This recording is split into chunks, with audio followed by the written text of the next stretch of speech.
Ma'am. Yes. Ma'am, please you share the YouTube link in the other group. Okay. It has been shared already. And they are now already in the YouTube live streaming. Already, no? Yeah. Oh, very good. How many expected right now?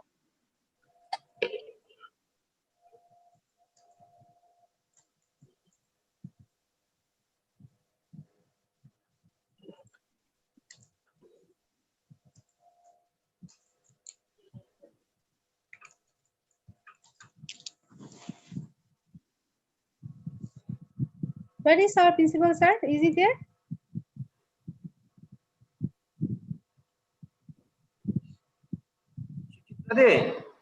Yes. Admit principal, sir. Okay, yeah, it's done now.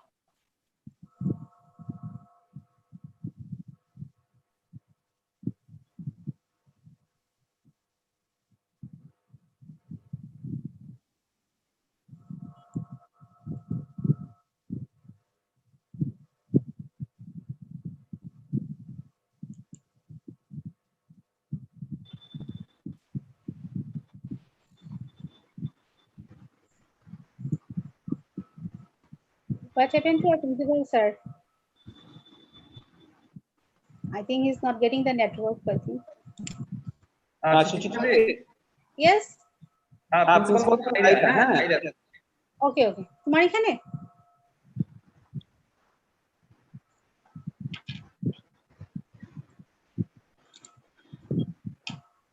Hello, ma'am.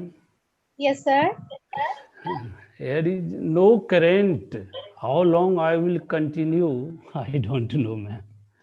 Sir, your first speaker will speak for 40-45 minutes.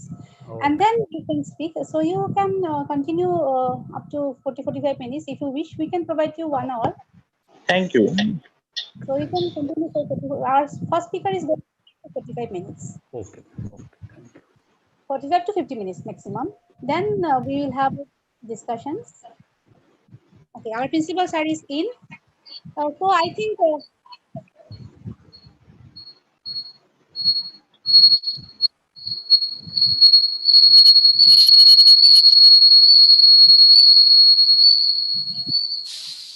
Hello, madam. yes. Today we can start at 3. No problem. So Yes. all we are here, na? Participants will come. No problem. So we'll start.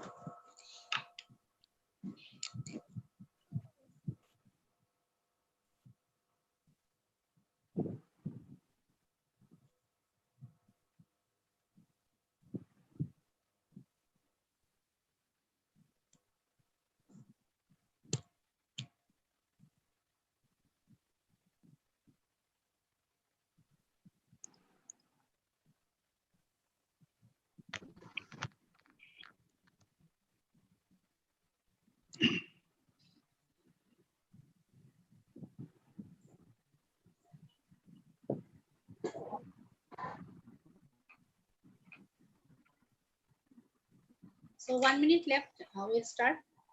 Our principal sir is here, I think. Yeah, I am present, Dr. Das. Okay, good afternoon, sir. Yeah, good afternoon.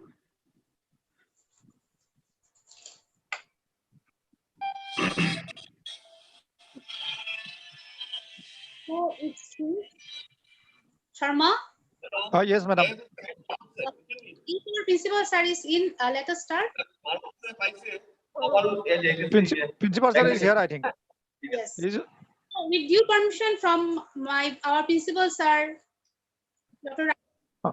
Let us start today's session. So today we are here in the national webinar of our department, organized in collaboration with IQAC, Karimganj College. And today is the second webinar we are hosting today. And today's seminar's theme is on e-learning a pedagogical shift during COVID-19, prospects and challenges. We know that there were always distance learning systems, and the system of MOOC came, SWAM portal came, and all these online classes were going on, but not so in a right manner. But this COVID-19 has forced each and everyone, whether he is just a starting learner from the playgroup to the higher studies, everyone in the entire educational structural system, everyone are forced to go for the e-learning. And we are going through these e-learning processes. So the time to have a thorough discussion, what are the prospects and what are the challenges, or how we can actually run this education system and how long can it be will it survive? Whether this system will supersede our old education system. So all these things I think has to be discussed very thoroughly. And so this session I hope will show light areas because we have in our midst two eminent uh, of this northeast area, northeast region. One, our Binod Chandra Bora from Dibrugad University, another one respected Ramkar Mahato from Assam University, Department of Education. So we'll be hearing from them. And dear participants, we'll give you the time to have a discussion also, your thought also, you give your chats, thoughts that you have on the chat box. And the questions or query, if you comes in your mind, you can also share all this in the chat box after the session is over. So formally now we are going to start. Before that, I will request our HOD, Mr. Godapani Sharma, to brief welcome address. It's up to you, sir. Mr. Godapani Sharma. Thank you very much, madam. Am I audible, madam? Yes, you are audible. Thank you. I, on behalf of the Department of Economics, Karimganj College,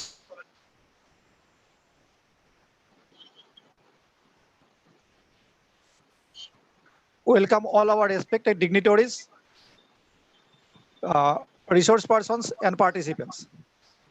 Today we are going to organize our fourth departmental webinar in this pandemic situation. We already completed three different webinars for the three different webinars from our department, two directly related with the students. This is our number 4 webinar in this platform.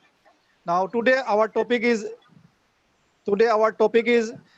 e-learning, a pedagogical shift during COVID-19 pandemic, prospects and challenges. Today we have with us the most eminent and resourceful resource person with us, Dr. Binod Chandra Bora, Joint Register Academic, Dibrugad University, and Professor Dr. Ramkumar Mato, Department of Education, Assam University, Silchar. I believe that all the participants will be highly benefited from the deliberation of our resource person today. Now I hand over to our host and organizing secretary of this today's webinar, Dr. Suchitra Das. Thank you, madam.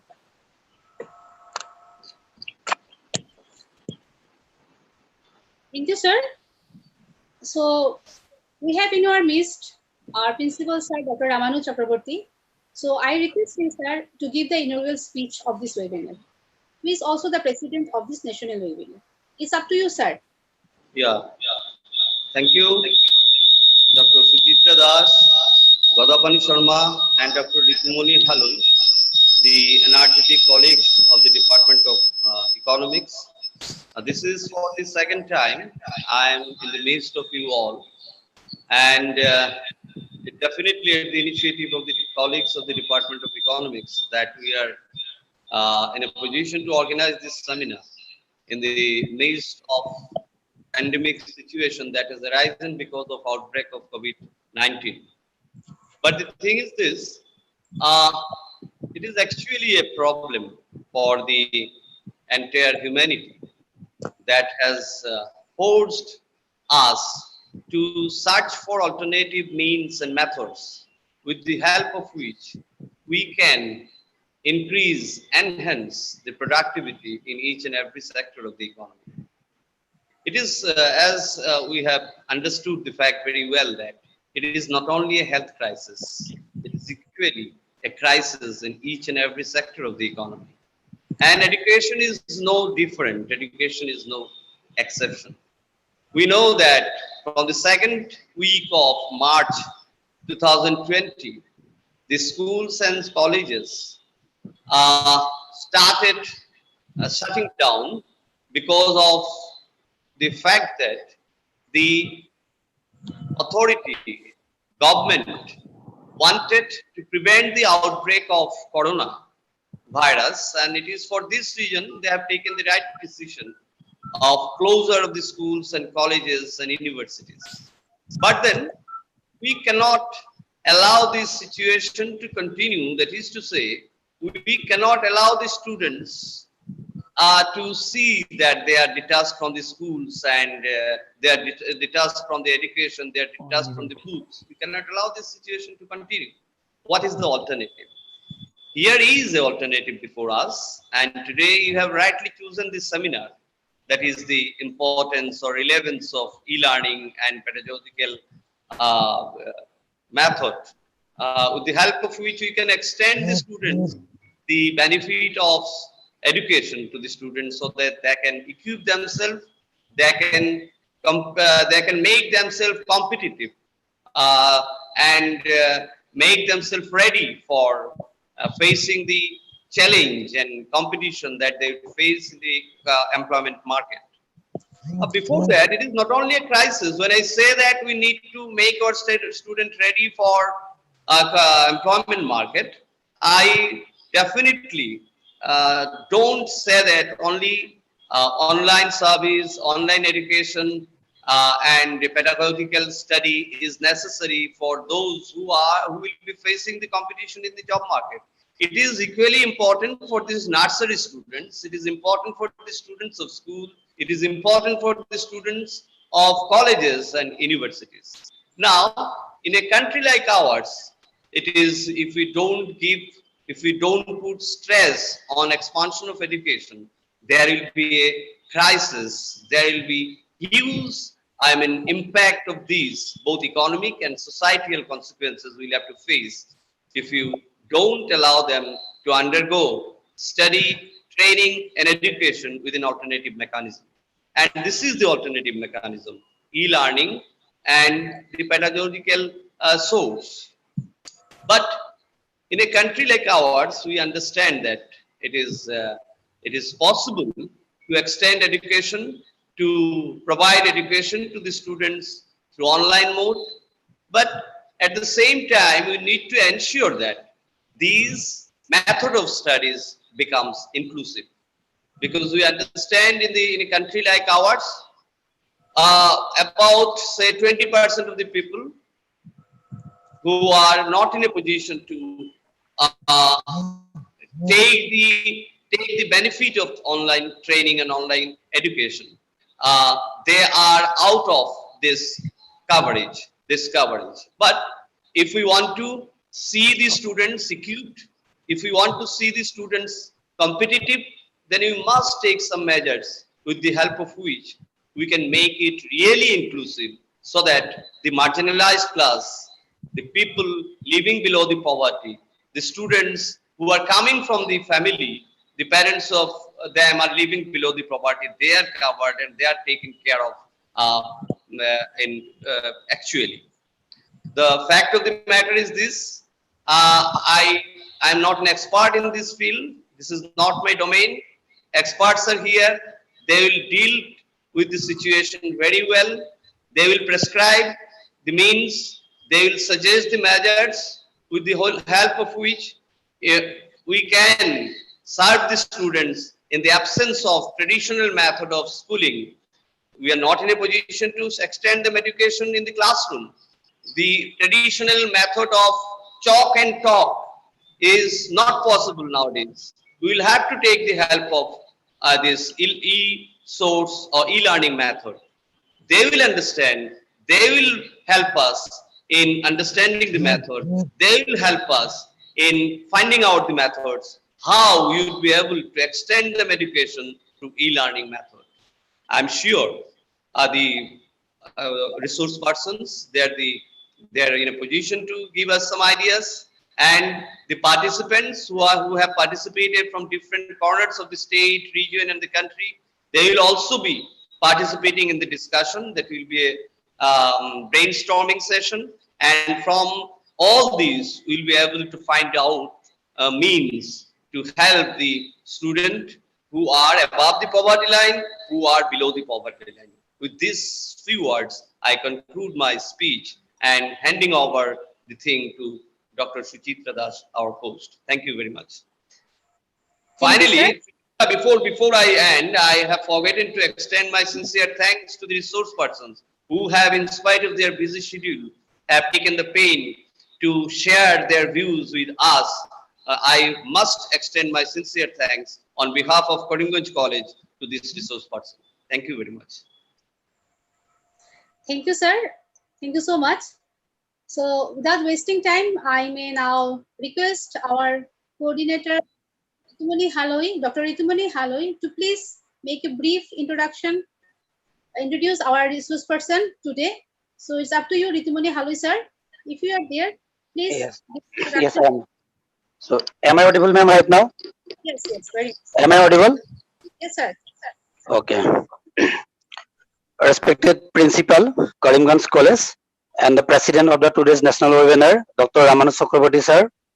Respected research person of the today's webinar, Dr. Binod Chandra Bora, sir, and Dr. Ramkumar Mato, sir. Respected HOD, Department of Economics, Karimganj College, Mr. Godavan Sharma, sir. Respected IPC Coordinator, Karimganj College, Mr. Krishnavada Das, sir. Respected Convener of today's national webinar, Dr. Suchitra Das, ma'am. Respected participants from all disciplines, from different colleges and universities, my dear students and colleagues, I welcome you all to this partial model platform. So, dear participants, all of you know that the surprise election that we have from the COVID-19, the entire world is looking for a negative result, not for a positive one.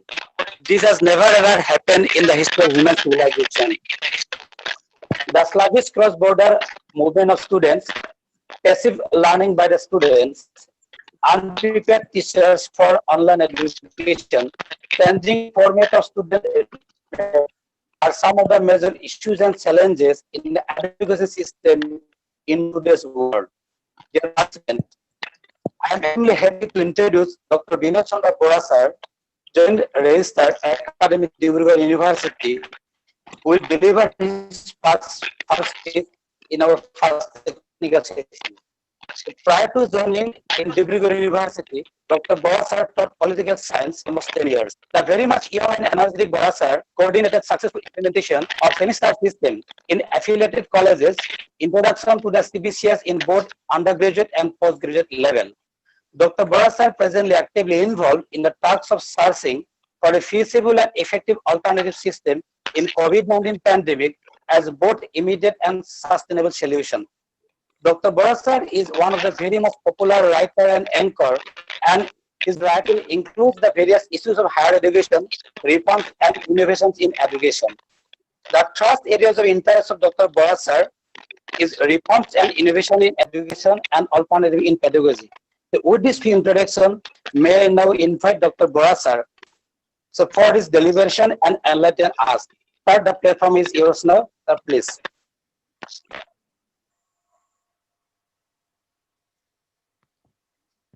Hello. Hello. Hello, sir. Am I audible to all the participants? Yeah. Yes, audible, sir. Audible. Yes, sir. Yes, sir. Yes, sir. Yeah.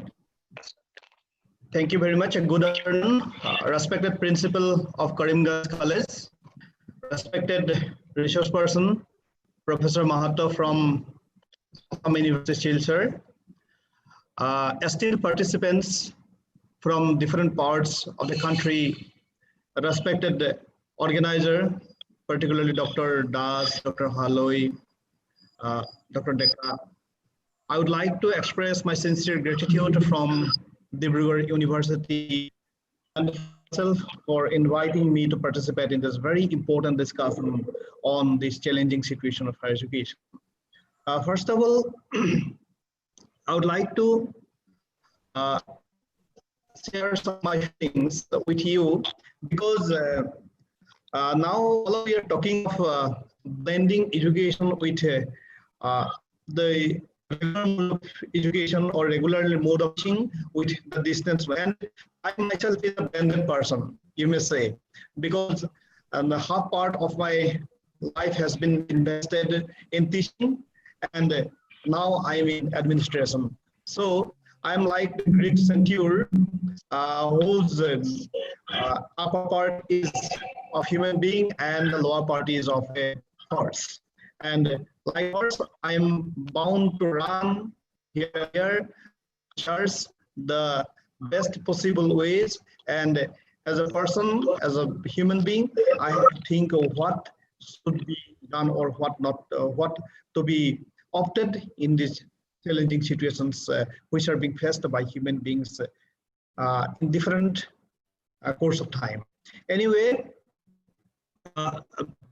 with spending time, let me share my screen so that I can discuss the point of what I would like to cover. In fact, it will be much easier or it will be more convenient for all the participants if I share my ideas with a presentation through which I can discuss the points what I would actually like to cover.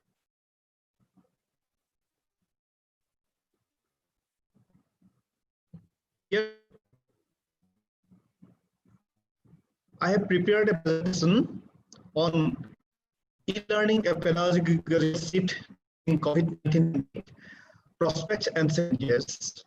And here, most of the points, in fact, have been discussed earlier in other webinars, and the participants who have already been participated in different webinars organized by different colleges, perhaps, and who have attended my lecture, my session in previous webinars, maybe some points will be repeated, and I'm sorry for that. The first of all, we have to believe and we have to be affirmed that we will never stop learning and we will never stop teaching also as the teacher.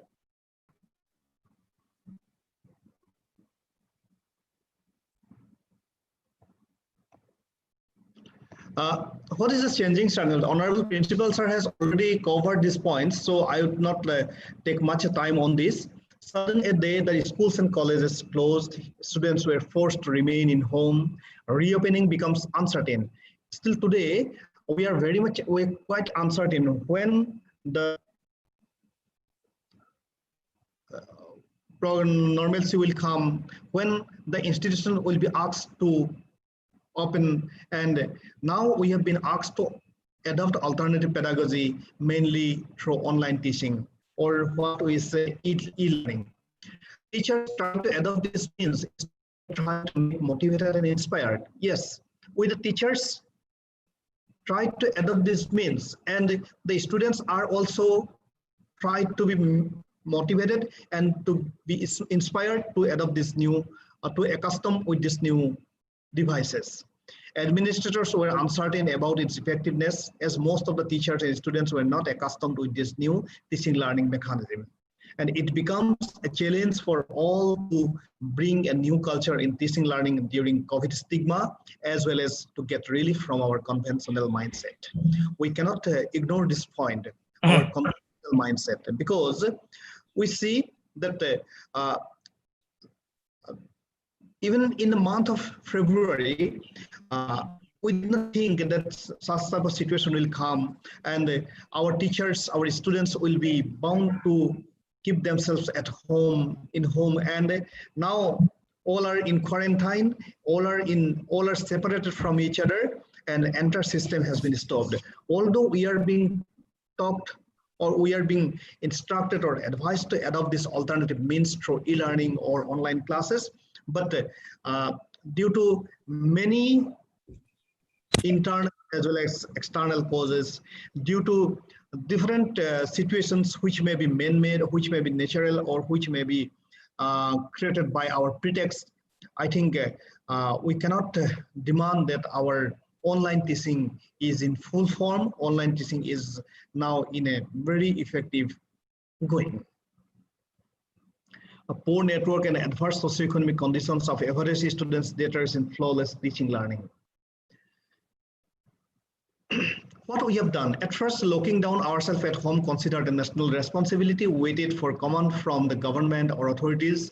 Even we have waited for the directions from the MHRD, University Grants Commission, and we have got different instructions from the government, from the UGC, on 29th April, on 6th July, on 8th July again. So teachers were asked to help students through messages, WhatsApp, or through online classes with the help of Zoom or Google Classes, or using e-resources. Even if you go through the directives or guidelines of the University Grants Commission, you will see that yes, there we have got lots of alternatives. We are given advices to go for online classes or to go for using the e-resources to help our students, but the University Grants Commission itself is not confirmed, itself is not confident that all these devices will be helpful for all the students who are scattered in different parts of the country, in different conditions, in different facing different situations. So most of the teachers were not familiar to these new tools of teaching learning, but tried to be accustomed by self-learning. We the teachers, although we the teachers are being asked to adopt all these new means to teach our students, but the most important point is that we ourselves are not accustomed with this, and now we are learning how to go for online classes, how to search the e-resources, how to develop our infrastructure as well as our technical know-how to deliver our classes to our students who are living in remote. Some students took part in these academic exercises, but not as regular and systematic practice. As a result, yes, students took part in these academic exercises, but not as regular and systematic practice. Now, although the universities who have numbers of affiliated colleges now to conduct the end semester examinations, but till that we are not in a position to take a confirmed decision. We are not in a position to take give a clear-cut direction to our students, to the parents, how they will go for end semester examinations, as their socioeconomic conditions and other facilities are not equivalent to each other. The institutions are yet to develop a system or customize its curriculum compatible for online teaching. This is a very important part. In fact, we are in many a time we ignore this part. Yes, we are talking of online teaching. Most of the people are saying that yes, students are scattered, students are in at their home. That is not problem. We can teach. We the teachers can deliver the courses from our own home through different devices through the internet. But the matter is that the curriculum with which we deal with, these curriculums are not prepared. Our syllabus, our course structure is not prepared in that way where the applicability of online teaching are being tested. So this is another important point I would like to cover here. So we are talking of here of alternative pedagogy. Alternative of what? Face-to-face classroom teaching by teaching from remote with new device. Alternative of what? instead of routine-based counseling to learners, the students usually come to colleges or university at 9 and return home by 4. Now we have flexible timetable. The teachers can take class at 7 p.m. The teachers can take class at 6:30 p.m. No problem. We have department with definite infrastructure. We have definite infrastructure. We have a confined classroom. We have a limited resources for teaching learning. Now working from home is a different environment, is a different experience for us. Pen and paper examinations and evaluation. Now learning becomes more important than examinations. We basically, our entire education system, Indian education system particularly, is dependent on the examination system. Examination is all in all here. And because of that, now we are now scared. We are now in a very dubious situation how our examination will be conducted. But this new pedagogy, alternative pedagogy, will definitely demand of the quantum of learning instead of quantum of evaluating the students. Fixed pattern of teaching learning method. We have a fixed pattern of teaching learning method in the classroom. In this present situation, now we are demanding for what? Flexible pattern of teaching learning method. That is the pedagogy we are talking of. So now here, internet connectivity and devices become the most effective tool. In our face-to-face education system, in our regular teaching learning mechanism, our chalk, duster, our classroom environment is the teaching tool. Now internet connectivity which are being used for that are the most effective tools.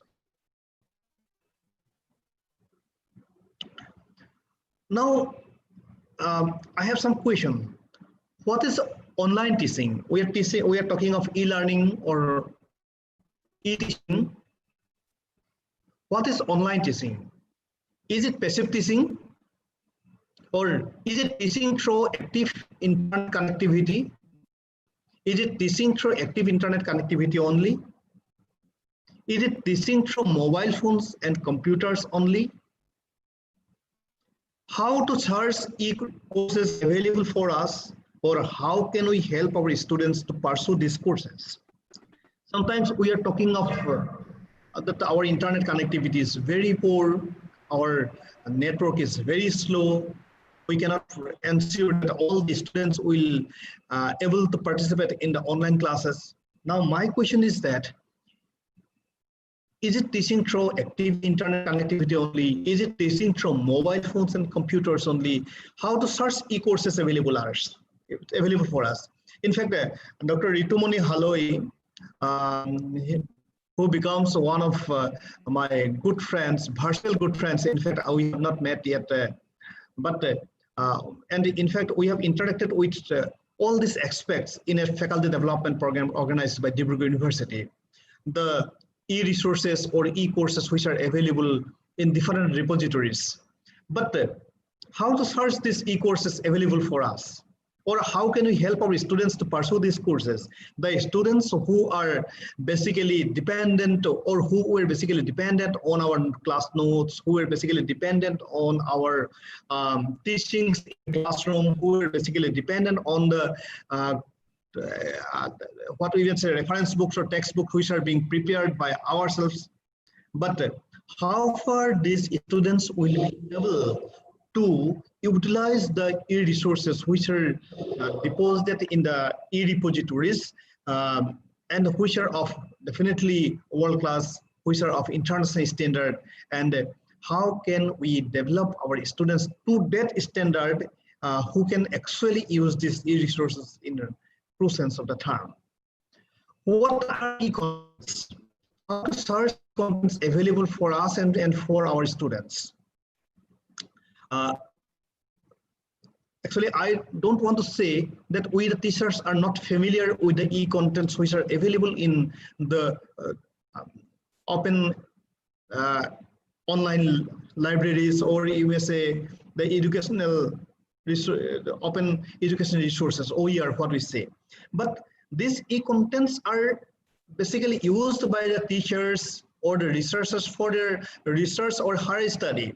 But for our average students, we basically don't depend on the e-contents or e-resources which are available in different e-libraries. Now, how to search these e-contents available for us and for our students, the students in general. How to develop e-contents for our learners. That is another important point.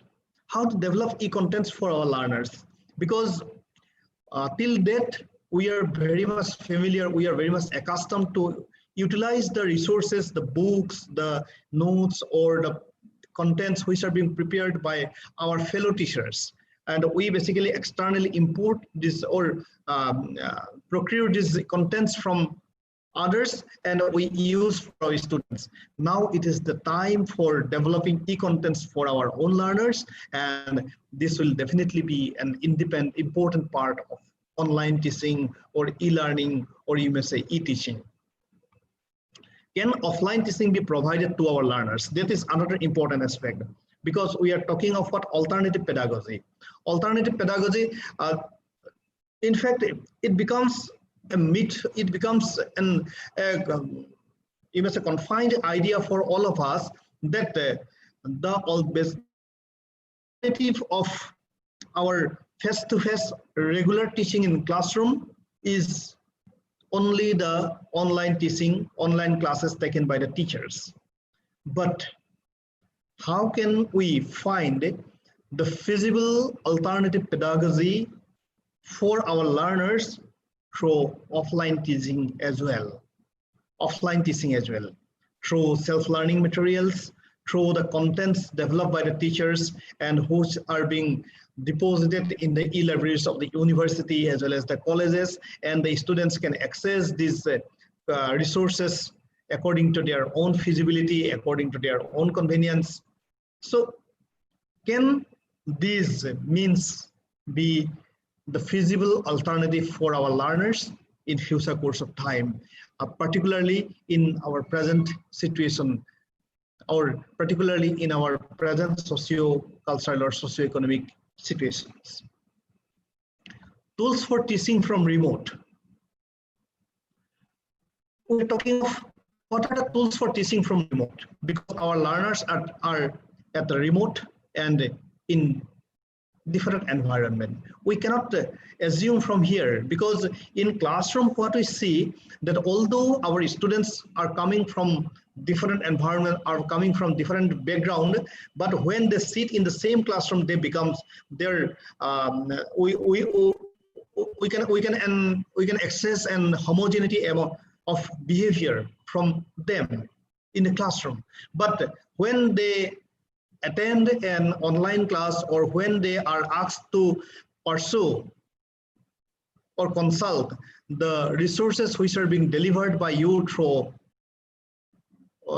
from remote, they are at remote and in different environment, in different situations. We cannot say here, yes, you have to learn within this particular span of time and you have to return your assignment within this particular span of time, because we cannot understand, we cannot assume from here that they are living in such a convenient situation where they can respond our instructions at any course of time or at any moment of time. So online classes through apps and servers, that is one resource we are using right now. Online courses, SWAYAM, or massive online open courses, which are being found in University Grants Commission portal and other AICT portal or like that.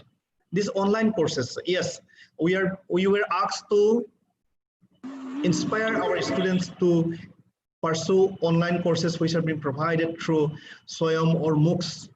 But till that, we the teachers are not confident enough of using these courses in true sense of the term, and our students are also not inspired in that way, in an effective way, to pursue these courses in true sense of the term. Open educational resources. These are the resources, OER. other e-resources accessible through internet. Even if you search Google or if you search the research papers or other academic articles from different resources, then you will definitely access these resources. But the matter is that how far we are able to utilize these resources which are accessible through internet. E-contents developed by you and your group. That is another important point. E-contents developed by you, because now as offline face-to-face classes are not possible till this moment, and we are very much uncertain when the classes will be resumed. So at this point, we the people are now very much familiar to use our mobile camera. We are very much very much familiar to use the camera of our laptop or thing. So can we develop some e-contents, the quality in contents for our students, or in coordination with our peer group? So this may be a important tool. This may be an important tool for teaching from remote. And online teaching does not necessarily mean that you have to go for, you have to take classes by using this Zoom or this Google Classroom or any other such app. But rather, if you develop the contents for the students, and if these are deposited in the website of your college, if these are deposited in the, even in Facebook, even in YouTube, the students will definitely utilize these resources and they may be benefited. And I think online classes is only one accessible point of the students. The other things, the Swayam TV channels, till that the TV channels are basically used as the infotainment tool.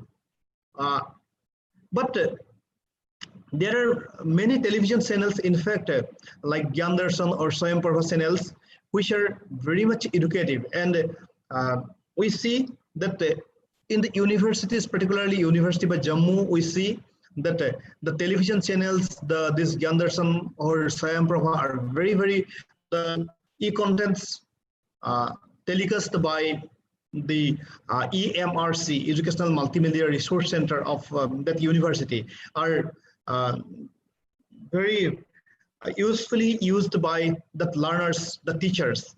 And because of that, even though the valley is very much disturbed by different situations, different adverse situations, so whether it may be natural or whether it may be due to the border conflict or political conflict, but education never stopped there for students because of these facilities. So here also we have to have a paradigm shift of shifting our television channels, our radio as an important tool of education. I think we have to think of that. The culture shall have to be shifted from this point to that point. And another important point, what I would like to say, that till that, in fact, the students are very much familiar, very much accustomed to learn by some compulsions. Spontaneous learning will be a very important aspect in the coming days, because if the students do not come in front of the camera, in front of the mobile phone, in front of the television, the teachers cannot make them compelled to bring the classes. And here the teachers shall have to develop their own skill also, so that because of their personality, because of their presentation, because of their what do we say, because of their subject depth of the subject, the students are being inspired or motivated to sit before the classes when they are invited by the teachers to take the classes. Self-learning materials accessible through offline. In fact, all of we are now talking of the blending mode of education. The half part of this higher education will go for this regular mode of teaching, and half of the contents may be delivered in online mode or in off-campus mode. But how this off-campus mode can be maybe possible? Because as we have already discussed, that due to different constraints or due to different drawbacks, actually we cannot solely depend on online classes. Here the offline resources, here the offline self-learning materials in book form, in printed form, may be very, very effective for the students, and the universities shall have to think of publishing, or shall have to think of developing a mechanism of preparing self-learning materials in printed mode, so that the students can learn at least a particular percentage of their contents by sitting at home in indirect counseling by the teachers from remote. Documents, animation, etc. So what will be the role of teacher in online teaching right now? Because in face-to-face teaching, what we see, we basically prepare our class and we deliver to our students, and when we deliver our students, the students are bound, are compelled to learn or compelled to hear or take the advices from us within the classroom. And when in the classroom, in fact, the teacher, the presentation, or the, you may say, the delivery of the teacher is being confined within the classroom. Now, when the teacher will deliver a particular class in online mode, then it will be boundaryless. And because of that, that shall have to be well articulated, they shall have to be accurate, and of course, that must be interesting and provocative to the students to learn. And because of that, I think developing a lesson plan with achievable objectives by all learners. In classroom, what we see that the average or below average learners, they are basically passive learners. But here, when we will go for online teaching, all the students are expected to be active learner. They will spontaneously come to take the classes or attend the classes, and they will spontaneously respond to the teachers in an equal manner. So here, the achievable objectives which are to be prepared by the teachers in lesson plan, that should be achievable for all the learners, including the average or below average learners. Therefore, appropriate resources for self-learning shall have to be developed to empower the students to learn by self actively, and of course the teachers shall have to develop a mechanism to actively monitor the progress of the learners. And for that, actually, I here find two important points: be available to bridge the gap. Now, sometimes what happens, unfortunately, I don't want to share this point, but I think it is relevant to mention. Except classroom, no room approach. In many teachers, we see, in many cases, we see that some of the teachers, there are very few teachers, in fact, except classroom, I have no room to accommodate you. So that approach shall have to be, will not work in this new situation. Because here, the teacher shall have to be teacher for 24 hours. He may be accessible, may or may not be accessible for the students for 24 hours, but there must be a psychological bonding between the teachers and the learners, where the students will feel that we have the teachers who are observing us from remote in a very sincere way, in a very passionate way, and the teachers should also feel that our students are very much associated with us, very much connected with us, although they are living in remote in different situations, but they are with us and we are for them. So that bridging of gap is very, very important. And for that, I think being approachable, being connected will be very, very important. Anytime, anywhere, through any device, that connectivity is very, very important. And to be an effective teacher in online teaching learning, I think feedback from the students, review on the feedbacks from the students, and on the basis of that feedback and review, we have to work for improving our own delivery so that we may also be very, very effective in this new changing situation, in this changing paradigm of education. It is not only related to the higher education only, but it may be relevant for all the academic programs of all level. Let me come to the next point. Who is the teacher in online teaching? Now, that is the question. The teacher, because in online teaching, in offline teaching, the teacher is the teacher. The teacher is the teacher in the classroom. Now, in online teaching,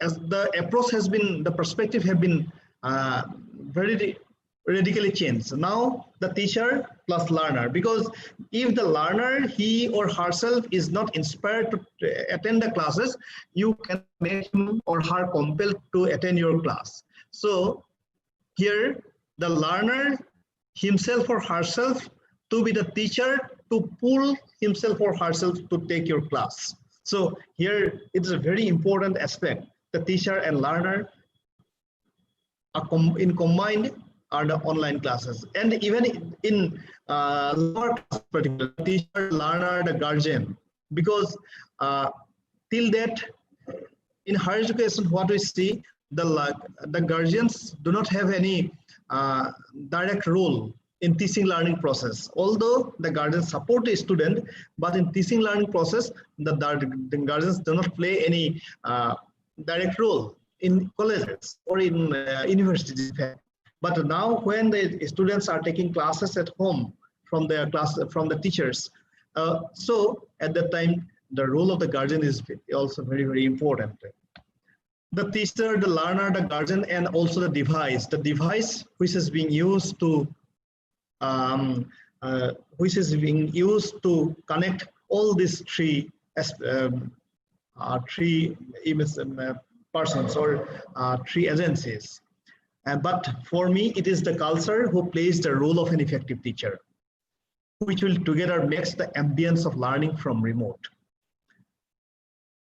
The culture. For me, online teaching is the culture, the new culture, which have come to us with this new situation, in this new challenges, now is playing as the most effective teacher.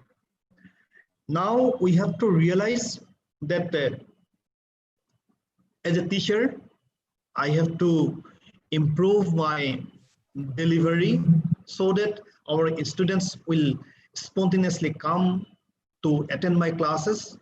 They will be inspired, they will be motivated, and they will definitely find a new thing in every class, in delivery of every content, because of which they will feel that if I don't attend this session, then I will have a great loss. The teacher and the learner, the culture shall have to go to the learner himself or herself. Now what happens? The students go to college, they sometimes attend the classes, sometimes not, except major students or honors student. And if they attend the classes, if they don't have any interest, they attend the classes because of the compulsion of attendance, because of the compulsion of internal assessment, and so and so. But now there is nothing of such matter like attendance. Internal assessment becomes very, very flexible. But now the learners have to come only to learn from the teachers. It is not a simple matter.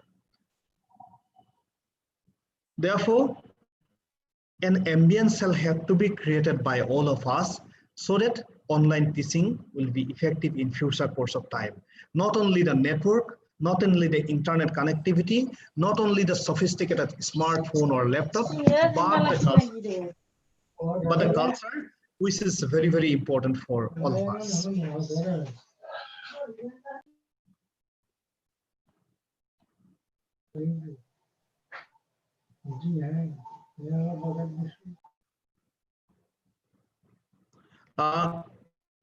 Now, a few questions. I'm coming to the end of my delivery.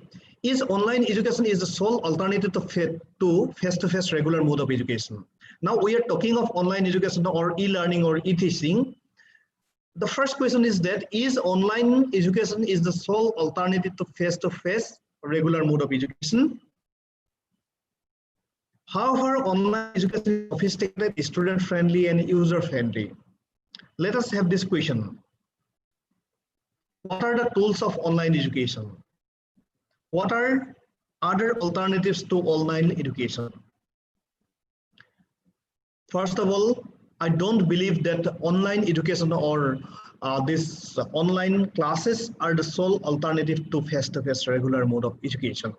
Education has Professor Mahato sir is here, who is very much academically sound on this very aspect. I'm just talking like from a layman or you may say from an administrator's aspect, that the online education or online teaching is not the sole alternative to face-to-face mode of education.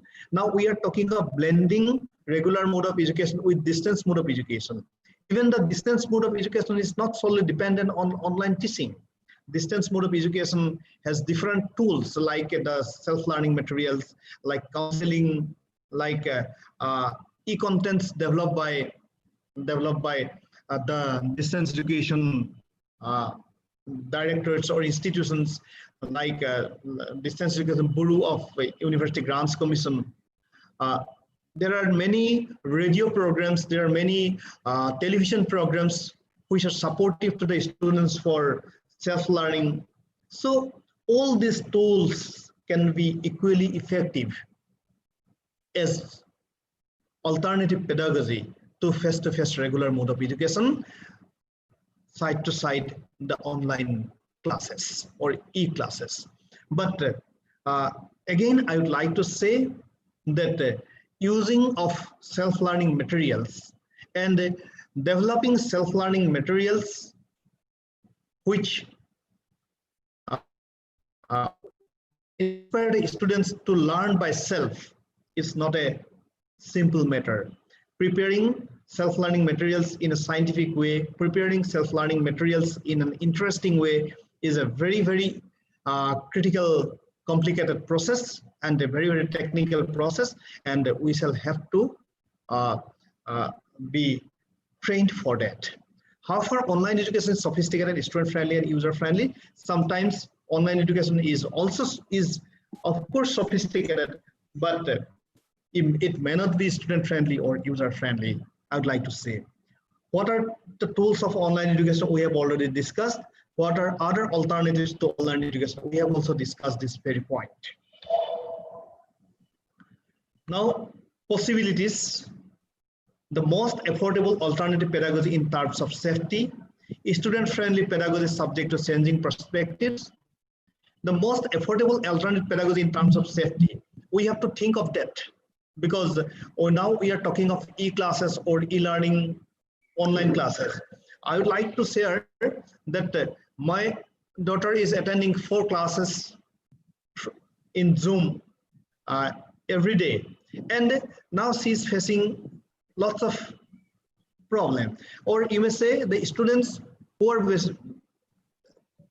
solely dependent on the electronic gadgets for taking their classes, for attending their classes, they are suffering lots of health hazards. But therefore, we have to think that point also. Student-friendly pedagogy is subject to changing perspectives. The pedagogy have to be in changing perspectives.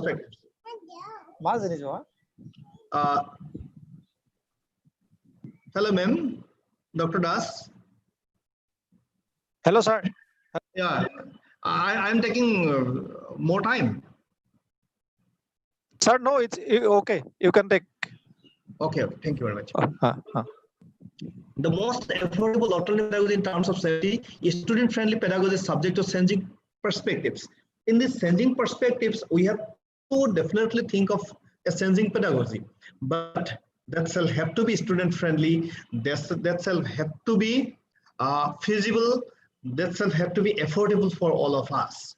So that is the possibility.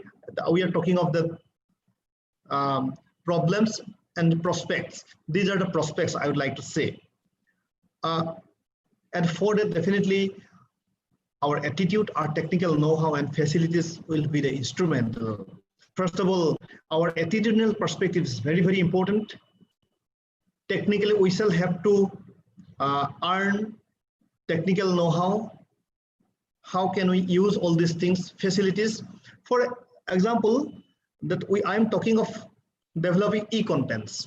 Karimganj College, for example, in Karimganj College, now we cannot say our teachers, we cannot bring our students to our classroom. We cannot invite our teachers to take classes like the previous years.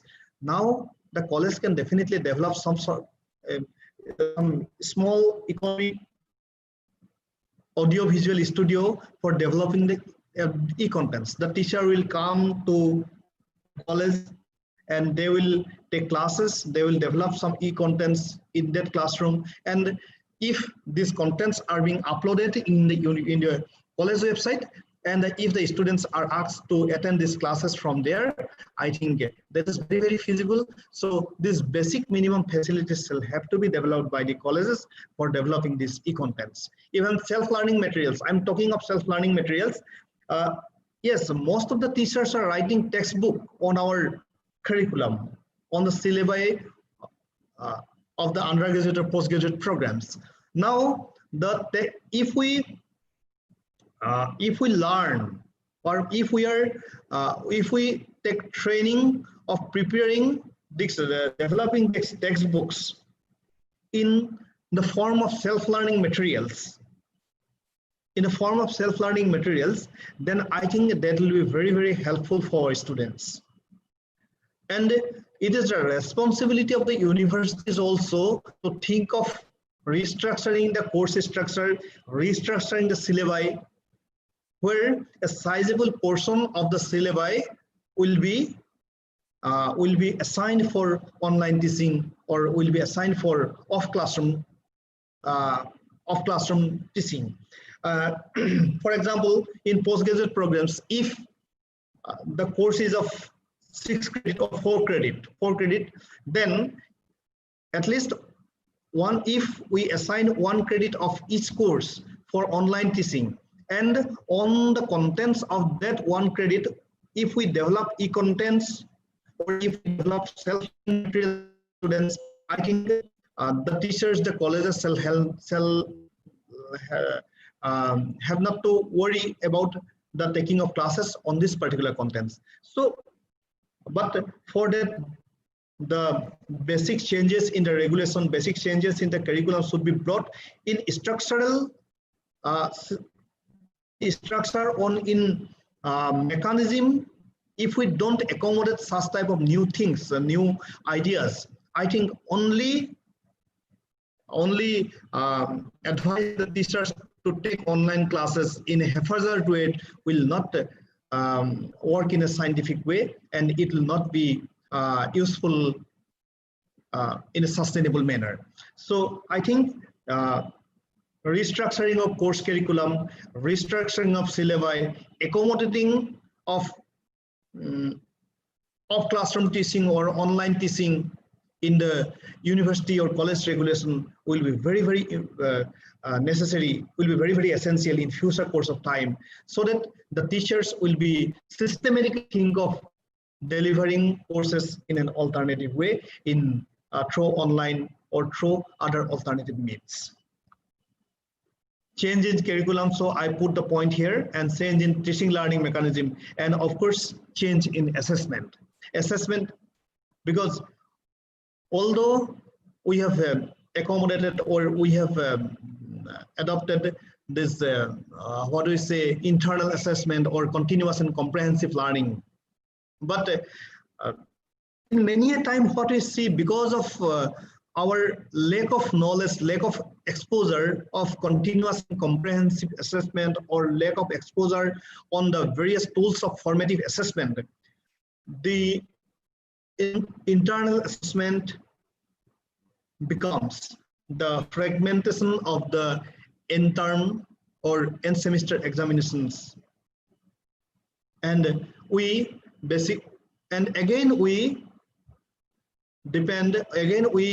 give trust on taking examinations instead of evaluating, assessing the process of learning of the learner, process of learning by the learners. So change in assessment attitude, change in assessment mechanism, change in assessment will be very, very important. Here I would like to emphasize on three aspects: change in assessment attitude, change in assessment mechanism, and change in assessment tool. Attitude, mechanism, and tool.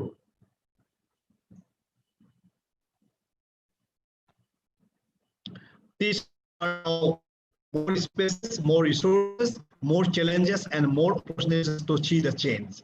Here, I'd like to say that teachers are now with more spaces.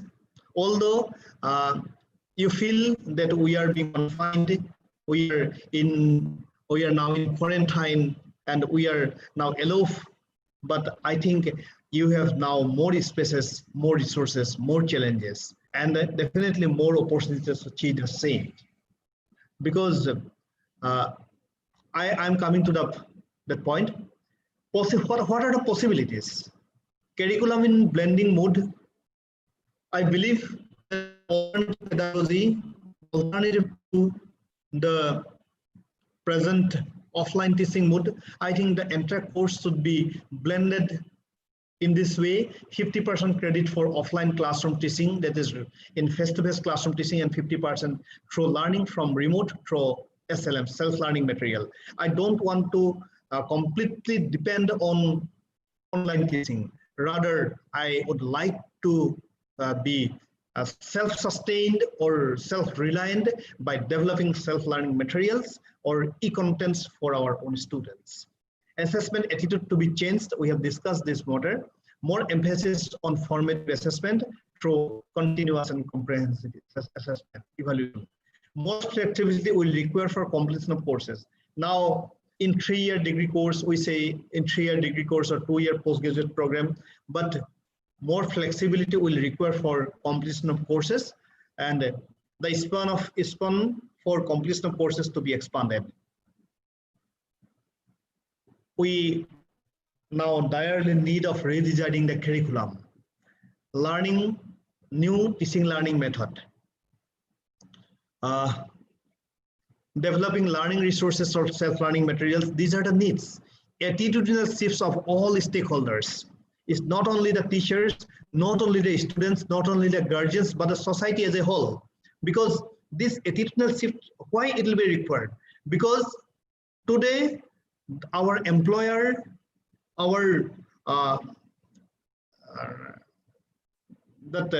you may say that the placement authority believe on or depend on the mark sheet which are being procured by a student through the entire system of this degree earning education.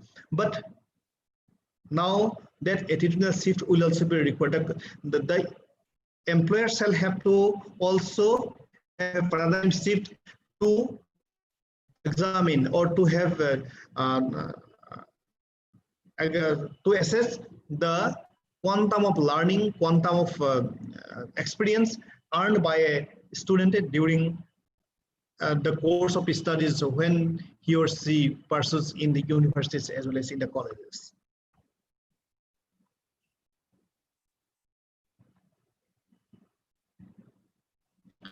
defining objectivity and quantifying the formative assessment tools. So although we are talking of formative assessment, sometimes the internal assessment always in a fuzzy idea or always in such a subjective definition. Because of that, we say that the internal assessment, the number of internal assessment is given by the teachers, not earned by the students. But in the system, we have to develop a system where every credit, every mark, you may say, will be earned by the students, not given by the teachers or evaluators. More flexibility in entry and exit of learners. That flexibility shall also be required, because in a coming future, what is waiting for us, we can say. Here, if we define some concrete boundaries of entry and exit, I think that will not be student friendly, that will not be society friendly. We have to see and wait what the society is going to be faced, and accordingly we shall have to be flexible in entry and exit of our learners. The model I would like to share for alternative technology of e-learning or beyond online classes, you may say. Yes, online classes will be there, but beyond online classes, what I would like to say, at least 50% courses developed with adequate online or e-resources and self-learning materials. At least 50% courses shall have to be developed with adequate online or e-resources or self-learning materials. 50% students will come to classes on every alternative day to ensure physical distancing in and outside the classroom. Because although the COVID-19 situation will be there, will be over, but we can say in future course of time, we will again be able to resume the classes as we had in January or in 2019. So to ensure physical distancing, I think remaining 50% students will access online or e-resources or SLM under regular guidance of the teachers. The teachers will counsel the students who will remain absent from the classes in every alternative day in self-learning through online classes or e-resources or through self-learning materials. Adequate online or e-resources, self-learning materials for all courses to be developed by the teachers, and these courses, of course, to be developed by the teachers themselves. Institutes have to develop their own strategy to ensure physical distancing in and outside the classroom. Necessary guidelines for basic facilities, protocols, and cultures, and in-depth outcome-based faculty training and workshop for self-learning material preparation, development of e-resources, and training on teaching from remote. These are very, very important. In-depth outcome-based faculty training and workshop for self-learning material preparation. In the faculty development program organized by Dibrugarh University, we basically discussed on the basics of self-learning materials, the structural aspects, and we have discussed on the development of e-contents. But right now, we have to organize such faculty training programs for long period, so that subject-wise faculties may be trained for developing self-learning materials for all the universities and colleges of the state. Development of e-resources, for development of resources, training of human resources, as well as developing of infrastructure, basic infrastructure in a university as well as in colleges will be required, and training on remote from training on teaching, because teaching is important, but simultaneously teaching from remote is another important aspect. So what are the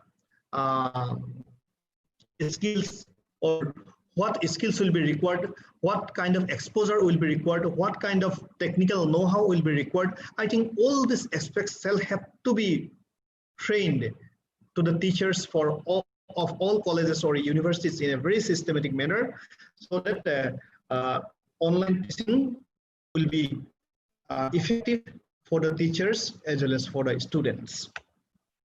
What the teachers can do, developing learners group within and outside the institute, because what we see that developing learners group within and outside the institute is very, very important. Because what we see in present situation, although we the teachers are offering courses from home, but we are not ensured, or we are not assured that 100% of our learners are taking this class, attending these classes. So the learner groups we have to develop, we have to understand their feasibilities, we have to understand their constraints, we understand their capacity, all these things. And that learners group may be expanded beyond own institution of a particular teacher also. Developing clusters of peers for developing teaching learning materials, e-resources and self-learning materials. We are very much accustomed, we are very much familiar of developing our own cluster within our own department. Now it is the time to develop clusters of peers for developing teaching learning materials, e-resources and self-learning materials beyond the institute, beyond the country, beyond the state, beyond, I think if we have such type of coordination, or if we can develop such type of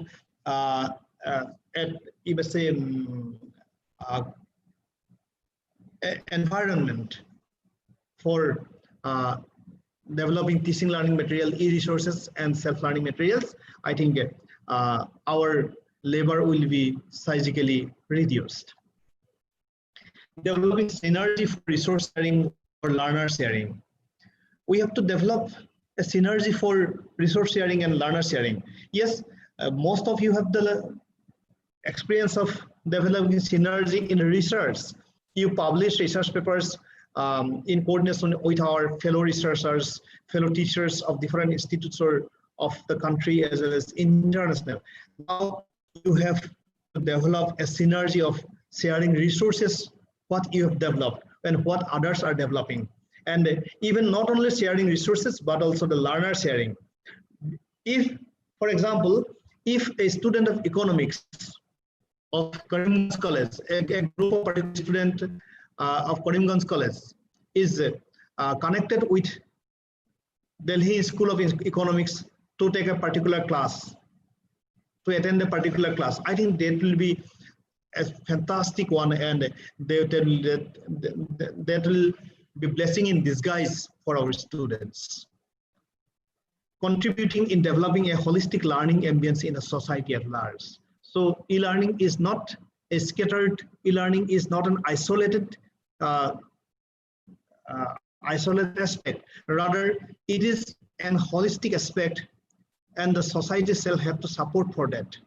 The environment in home, the facilities given by the institute, the recognition given by the society, everything are very much interconnected, interrelated with each other. When we are going to adopt alternative pedagogy beyond online classes in place of the regular face-to-face classes. What may hinder you? Now, what may be the, now you are talking of the problems and prospects. So these are also some other problems which may not be covered or may be covered, or which may be overlooked. So I would like to do them here. Share and all note method. Share and all note method means sitting on the chair and dealing with the note you have prepared and giving to the students in the classroom. Now I think that the period is over. Now we have to regularly develop our own classes so that that may not be repeated, that may not be old for the students.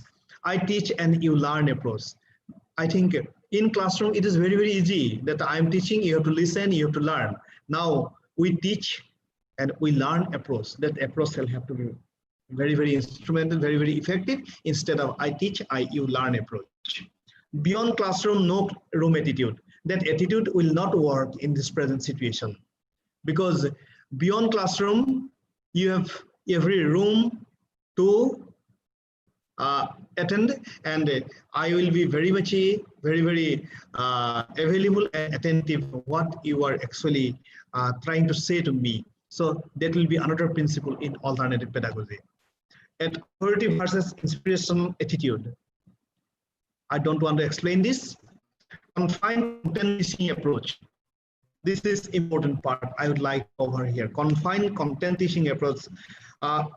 Sometimes what we see that this particular portion of syllabus is assigned to me and trusted to me, and I'm basically bound to take classes on the particular contents of my syllabi. But as a teacher of the particular discipline, as a teacher of a particular academic program, I must have a holistic approach. And if all the teachers cannot develop such type of holistic approach, broad approach on the entire educational objectives, I think merely confined content schools may hinder you to be a good, effective teacher in online teaching, because here the students will not be able to relate what they are learning from you in their day-to-day or societal context, societal situations. Teachers from remote. It's a picture I'm doing. There are some ducklings in the water and the hen on the side of the pond. The mother is very much scared whether the ducklings will sink, because the hen cannot swim in water. Now our situation is like that. Our pupils are scattered in different situations, in different environment, and we are talking from one side, no, you should do this, you should not do this, like this. So in other way, we don't have direct control on our own pupils, on our own students right now. Therefore, to control them from remote, I think you have the in-depth knowledge on the subject that will be required, familiarity with the subject structure. I don't want to share all these things, and enthusiasm to teach. By compulsion, I'm not attending my classes. Rather, I have a passion. I'm passionate to deal with you, I'm passionate to be connected with you. That approach shall have to develop ability to deploy various resources effectively. What you have, you may have to develop that ability to deploy all these resources. Good communication skills, you know well. Being able to ask the right questions. What questions may inspire the students, or what questions may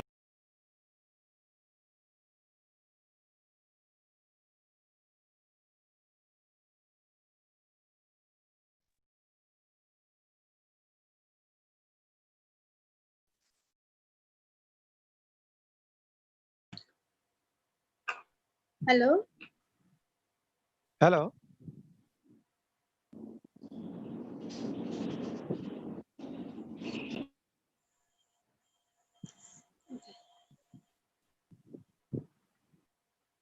Hello. Hello, Sharma. Sir is not audible, madam. Yes, sir is not audible. Ah. So what can we do? We should wait for 2-3 minutes. 2 minutes.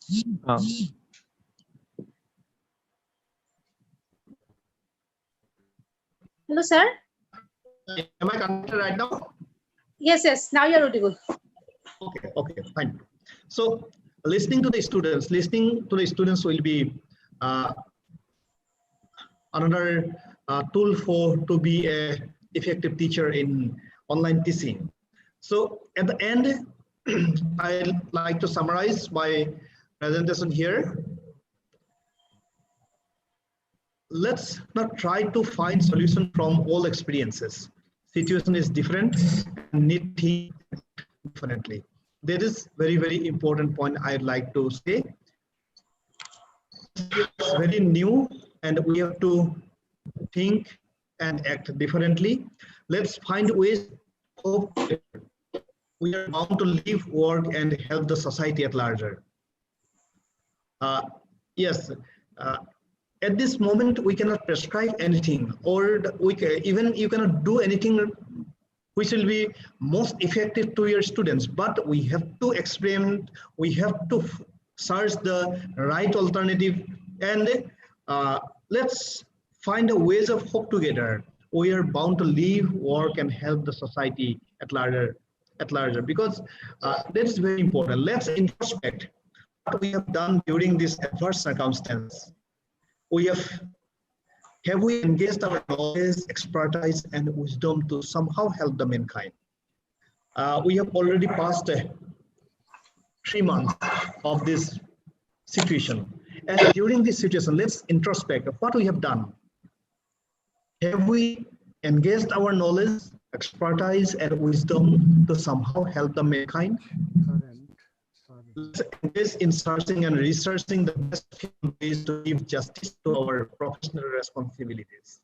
And finally, let's not quarantine our thoughts, responsibilities, and potentialities.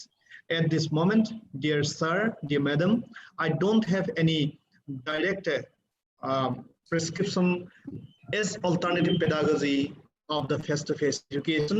I don't have any answer of the problems what we are facing in this present education system in this COVID-19 pandemic, but I hope, I have aspiration, and altogether we have the perspective to find the best feasible alternative of the present education system, where all the teachers and students will be 100% connected to each other, and 100% will be 100%. There will be 100% feasibility to deliver the best quantum of knowledges with each other. So thank you very much. I am very much thankful to Karimganj College, and I am also eagerly waiting to listen from Professor Mahta. Thank you very much. Thank you so much for your help the society. and, I think, sir, we will approach to our next speaker who is waiting. Yeah. His speech, we will have discussions. So I may now request our Mahato sir for his deliberation. So, dear participant friends and my fellow colleagues and my respected person, I may now introduce our Mahato sir. I know everyone knows very well. He is a renowned academician from the Department of Education. So, sir, it's up to you. We are waiting to hear from you.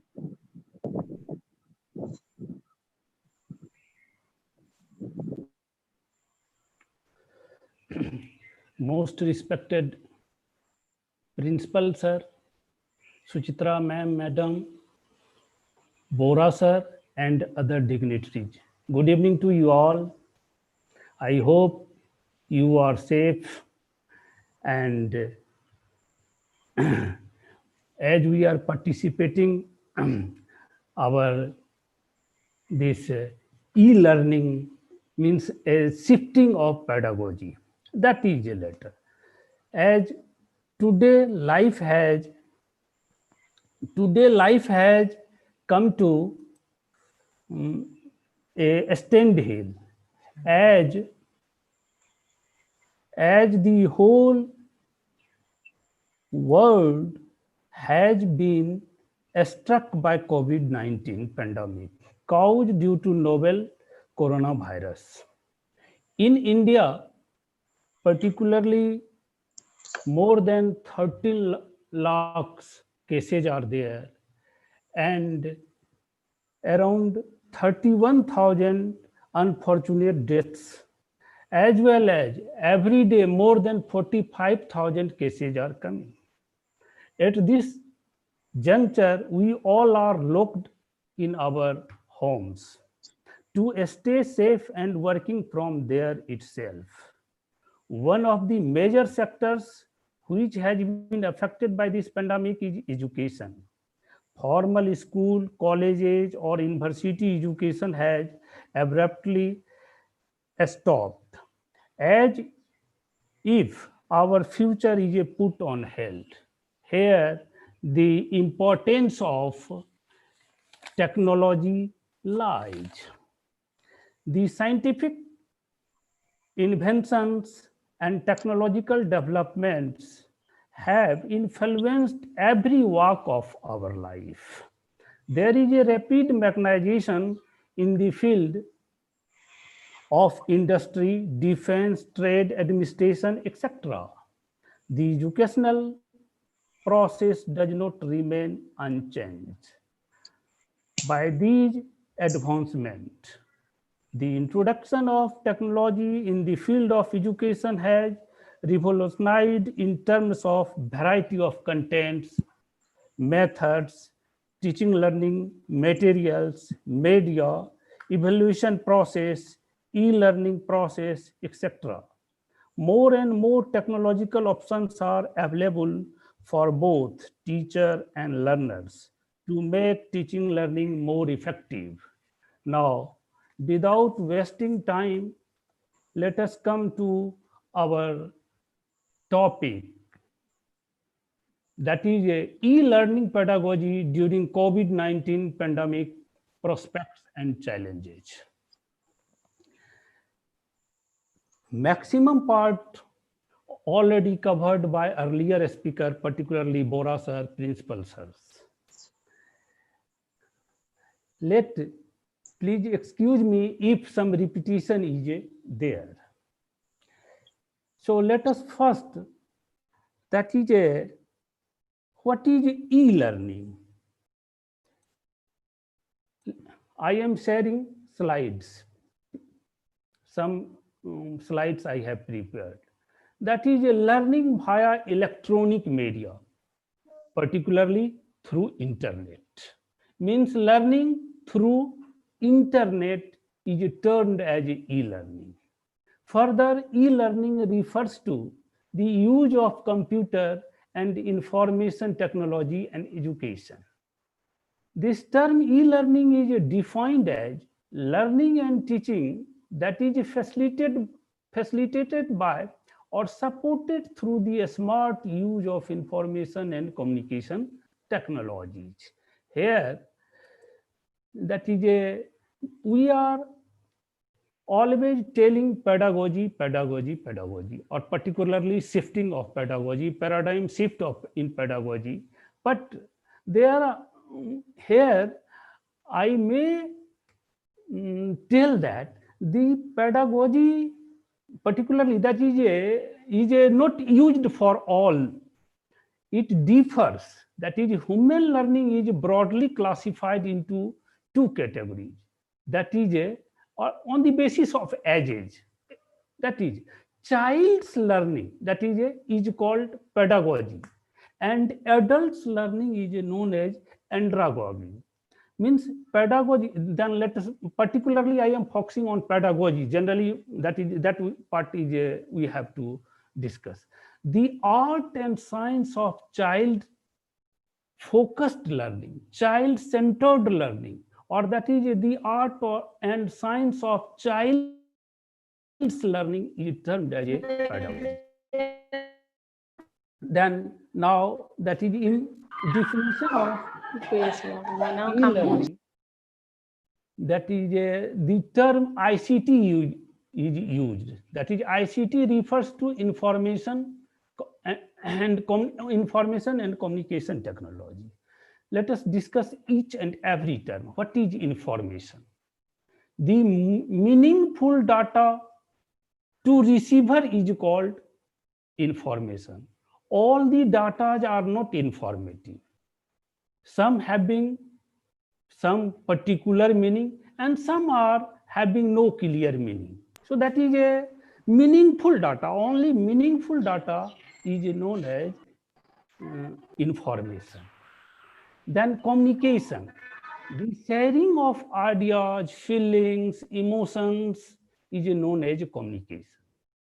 Now, next is a technology. The practical application of science and scientific knowledge is known as technology. The background of technology is a scientific discoveries. Here, ICT includes tools like interactive whiteboards, cell phones, digital cameras, or voice recorders, as well as computers and specific software applications. Then, generally, in formal classroom situation, we teachers are doing, that is using ICT. It does not mean that in formal classroom, in traditional classroom, teachers are not using ICT. Yes, teachers are using, but now contexts are situations are different. In case of formal classroom, traditional classroom, as well as now that is a shifting of pedagogy from out of the classroom, out of, that is shifting from formal classroom to e-learning mode. So in case of classroom situation, ICT are being used to identify the educational needs of the learners. What are the needs of the learners? What do children are willing to know? What information should be given? So needs being identified. Then to analyze the contents of instructions and organize them in a logical and psychological sequence. Proper sequencing is very, very important. Without proper sequencing, we are not able to convey the intended meaning, exact meaning.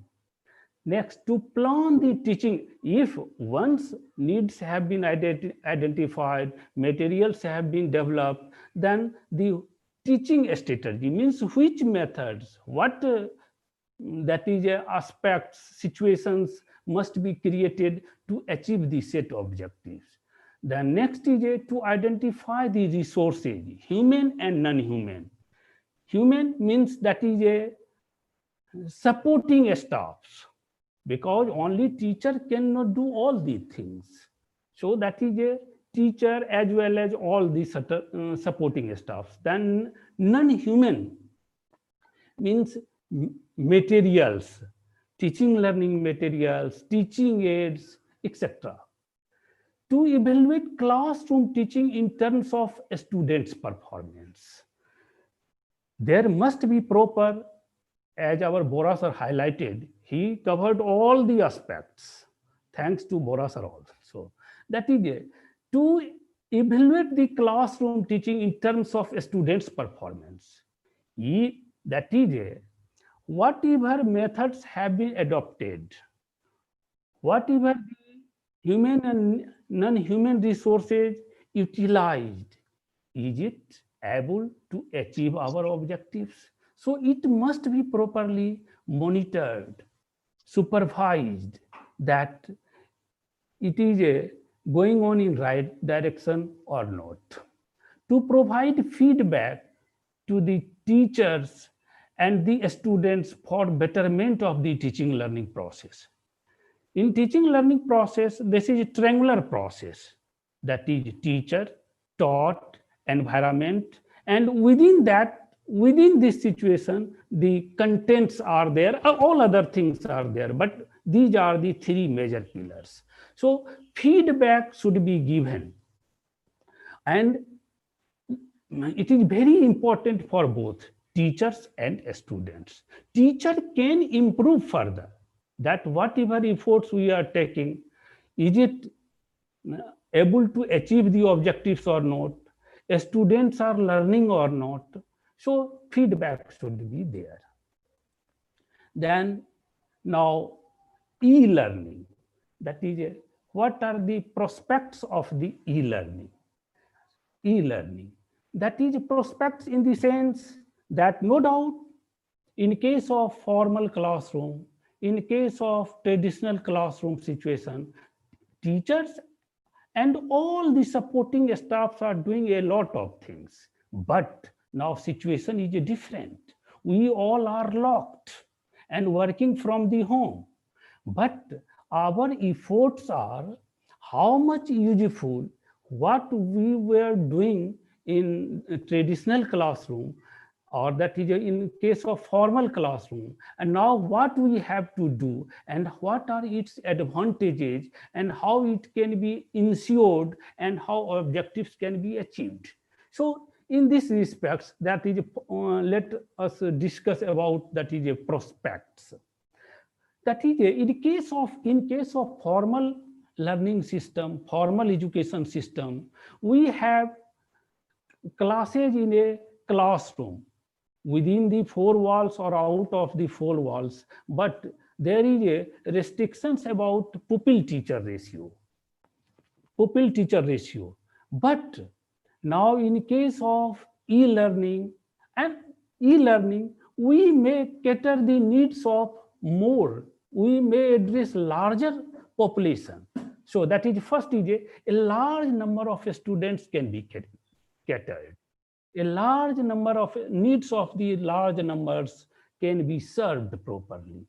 And then courses on continuous basis. It does not mean that only one class took and my task is over. That is whatever the course is being developed, that is there must be continuously classes may be taken, feedback should be given, and accordingly actions should be taken. Then learning at the door. In case, because now that is informal system, students are coming in the school, college, to the school, colleges, universities, but now situation is different. Everybody is locked in their homes.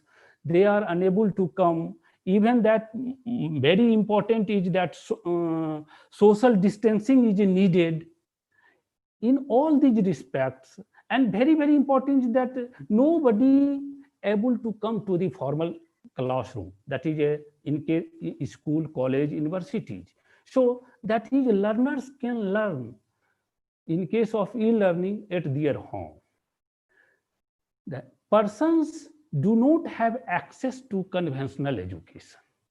So many learners are there. They are unable to join the formal classroom due to several reasons. Maybe institutions are not nearby to home, or other reasons, that is they cannot afford, their guardians cannot afford. Next, deprived of proper educational facilities. All the students are not having all the facilities. Even nowadays our university has designed that internal assessment through assignments. But so many students are telling in this situation, sir, there is no continuous supply of currents, there is no, even some students do not have a smartphone. Without a smartphone, how they can access this e-learning? How can they join e-learning process? Then could not continue their education in conventional institutions due to their own reason. Unemployment and want to continue their education. So many unemployed youths are there, but they are willing to continue their education. They can pursue their education through e-learning also. Some that is employed and want to improve their educational qualification. So many persons are there who already serving either in private sector, government sector, but they are willing to continue or enhance their qualifications, so they may join. Professional training and orientation, very, very important. In each sector, in every field, every day there is a new and new innovations are there. So to up to date about their profession or new innovations, particularly in education sector, that is new contents are coming day by day, new methods are there, new medias are there, new technologies are there. So through e-learning, that is a professional training and orientation program may be given. Then physically, educationally, geographically and socially disadvantaged groups. Yes, that is a learners are from different backgrounds, from remote area, some are rich, some are poor. So the needs of everyone, I am not telling that 100% it can be ensured, but it can cover the maximum. Then next is a housewives. That is those housewives working in houses, that is they are engaged in their day-to-day activities and willing to pursue their education. She may pursue through e-learning. Then e-learning, that is the types of e-learning. Basically, there are so many types of e-learning, but in a particular way, in a general way, we may tell that that is e-learning there are two types of e-learning: synchronous learning and asynchronous learning. What is synchronous learning? That is learning in real time, time-bound manner. Means time is a fixed, and at the same time, that is a learners, teacher and taught will come to use the platform, which is going now right now. That is this is a synchronous type of learning. Then, for example, that is chatting, instant messaging, video and audio conferencing, virtual classroom. These are the examples of synchronous learning. Then asynchronous learning, learning in a time independent manner, means it is not important that both comes at a time. Means that learners can learn according to their own pace, own time. In case of, but in Indian situation and in our, that is particularly in Northeast situation or Indian, we can tell that in Indian situation, I think that either only synchronous learning or asynchronous learning is not independently or single, anyone cannot achieve the objectives. Here, that is a blended learning, e-learning can be used. Here, blended means that is both the types. Sometimes that is a synchronous learning, sometimes asynchronous learning. Particularly in Indian case, that is a MOOCs, massive open online courses is there. Here, in case of NPTEL and SWAYAM courses, that is, these are the examples. But here, I would like to add that only one type of learning is not able to achieve these objectives, because situations are different. Our situations are different. Some are remote area where that is a maximum time rainy season is there, and that there is a problem of internet is also there, and power cut is also there. So many things. So we have to develop, take. I am not sure, because nowadays everything is in laboratory.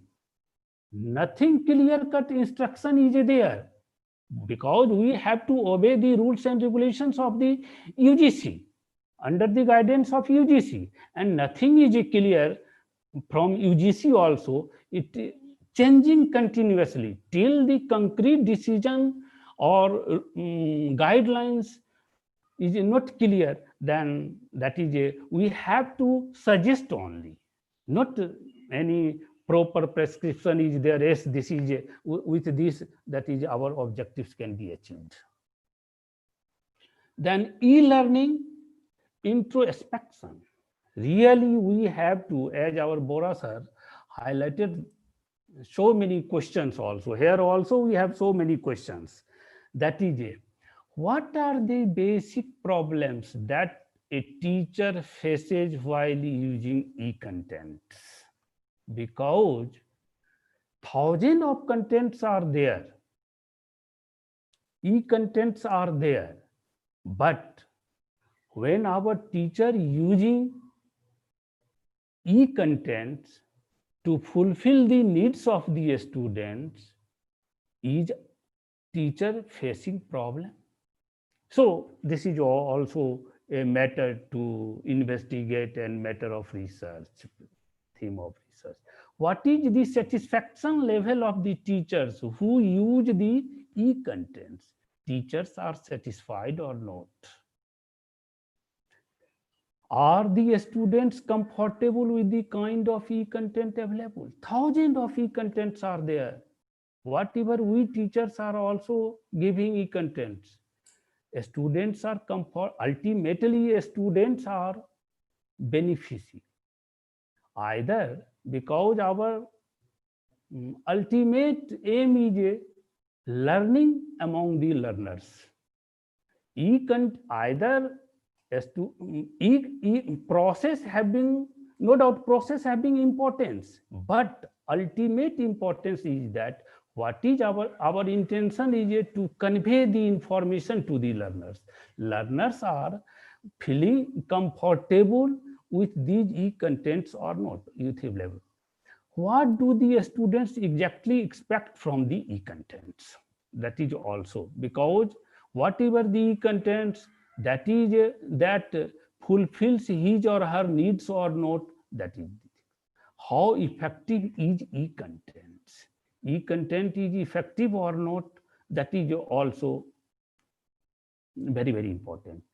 What are the basic problems that a learner faces while using e-contents? Because always students are not comfortable with all the e-contents. What is the satisfaction level of the learners who use the e-contents? We have to see the satisfaction level of the learners also. Then challenges. For convenience, I have classified the challenges into three categories. That is on the part of the teacher, on the part of administrators, and on the part of the learners. For that is on the part of the teacher, lack of infrastructure. Forget about the students, even all the teachers do not have all the infrastructural facilities available to cater the needs of the learners. This is also bad. Lack of awareness is also there. Till now, we all teachers are familiar with formal system of that is chalk and talk. But now there is a shift, suddenly shift from formal classroom to e-learning. Lack of skilled manpower. Generally, what happens that this is technology based. E-learning is technology based. So proper training should be given, because we have experiences under Sarv Shiksha Abhiyan. We found that is under computer literacy program. 7 middle schools of each district being provided computers, but teachers were not trained. So what happened? Consequences was that is computers were locked in a room, never used. So that is a skilled manpower must be there. Institutional constraints, because all the institutions do not have all the facilities. Insufficient fund flow supply. It happens generally that one time fund is being granted, but for recurring expenditure there is a no fund continuous. So this is also one of the problem. Irregular supply of power. Generally it happens right now also. I am going with this problem. How longer I will continue, I don't know. Then Challenges on the part of administrators, that is a management problem. At the last, there is a 1-minute video I will show that also clears everything about that is a lapses in the technology. That is management problems. Yes, management problem is there on the part of administrators. Resistance towards using new technology. Always it happens that when new thing is implemented, there is a resistance on the part of the teacher, on the part of the students, on the part of the society, even on the part of the supporting staffs also. Lack of fundings. Then institutional facilities. All the institutions do not having all the facilities. This is also one of the challenges. Lack of proper monitoring and supervision. Due to lack of proper monitoring and supervision, sometimes our all the efforts being not able to achieve the objectives. So whatever the program, whatever the policies, there must be proper monitoring, supervision, and evaluation, so that if something is going on the wrong direction, it must be corrected and right decisions may be taken at appropriate time. Challenges on the part of the students. Crisis of aids and appliances. Yes, all the students do not having all the things, all the resources. Then motivation and use.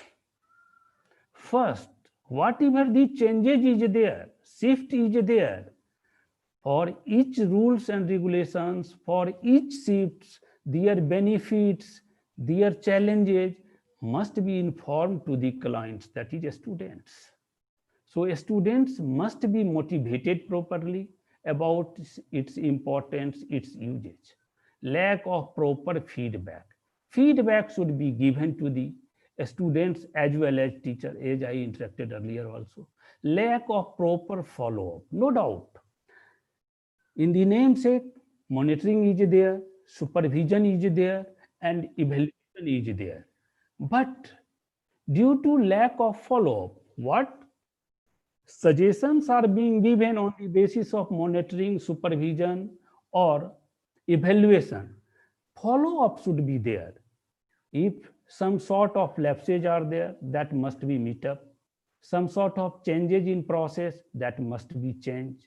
Some sort of anything needed or information is given, proper care should be taken. Otherwise, whole the process will unable to meet the objectives. Then limitations of the e-learning. Psychological needs of the learners cannot be addressed. In formal classroom, learners, teachers and learners are in a face-to-face situation. So teachers can easily understand the psychological needs of the learners, and accordingly teacher can address their problems. But in case of that is a e-learning, psychological needs of the learners cannot be addressed. Dehumanizing nature of the technology. Really it happens. That is, once it has started, it will be continued till that is the end of the program. In between, whatever the questions or whatever the feelings of the learners, that cannot be taken by the technology. Then expensive, really it is expensive, because it needs a lot of aids, appliances, infrastructure. It needs a skilled and highly trained manpower, because without knowledge, without training of aids and appliances or use of the process, system, rules, regulations, it is impossible. Lack of understanding of child's learning process. Generally, it happens that due to lack of child psychology, means learning process of the learners, that is we teachers sometimes becomes failure. So proper understanding of child's learning should be there. Then learning materials are teacher centered. Generally it happens that is a maximum. Already our Bora sir discussed about self-learning materials. Really, it is a not easy task to develop these self-learning materials. A systematic, a proper self-learning material should have at first the objectives, then introduction, then some contents. Means all the learning materials should be not given at a time. Means the learning materials must be into a small steps, so that learners should not feel bored. Contents, then learn evaluation. Learners can evaluate themselves, and then key answers should be given, so that whatever the learner responding the questions, evaluating themselves, if his or her answer is correct, then they are directed to move further. So this is not easy task to develop the self learner centered teaching learning materials or self learning materials. So this is these are the very important aspects. Then that is a just I interacted about misuse, or that is a limitations of e-learning.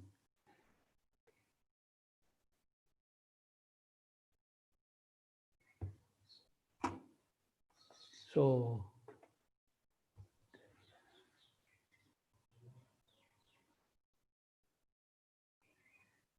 here one video is there. Here teacher is taking classes in e-learning system, and what students are doing this from this video it is clear.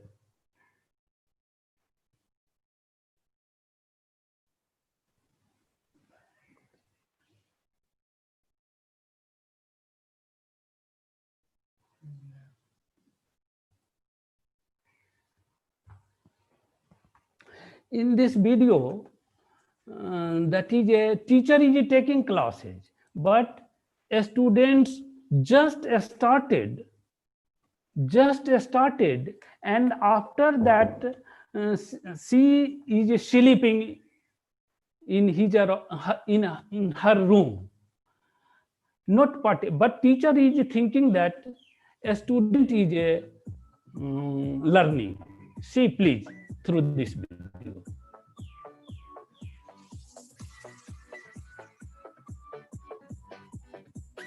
Teacher is teaching, but a student is sleeping. So from my side, friends,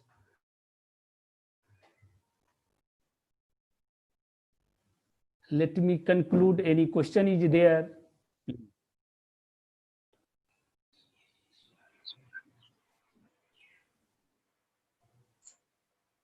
Hello. Hello, sir. Okay. Yes, ma'am. Yes, ma'am. Please. Thank you so much, sir. Hello. Thank you so much. So we are all enriched from our courses person who touched all the areas discussed theoretically, practically, analytically, what are the different problems are going around. And I know so many of questions are running in the minds of the teachers, because we teachers are now running with this system, how to enrich our students, how to continue their learning. So we are going on this process, and I know each and everyone's mind are coming up with so many of queries and questions and discussions. A discussion is most important because we have to find out the ways. So I now request our HOD, Mr. Godapani Sharma, to handle the question hour session. Sir, if you could hear me. Thank you, madam.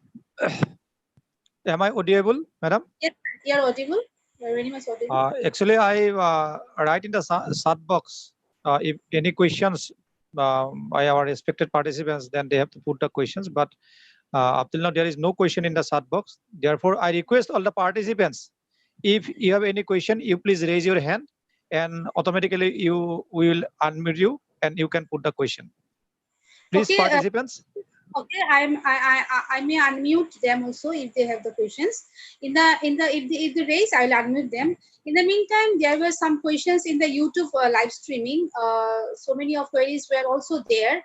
So if I could pick up the questions from here for the resource person.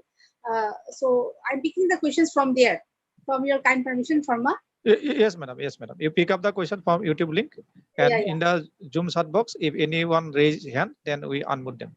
Okay, and we will give minutes to also unmute themselves if they have any discussion they can put. Exactly, madam. Okay, so there was one participant, Dr. Pinky Sharma, who has put the question to Vinod sir: aren't these virtual classrooms likely to turn the learners into passive learners? I'd like to say that in the teaching learning process, the virtual classroom cannot be turned to passive learner.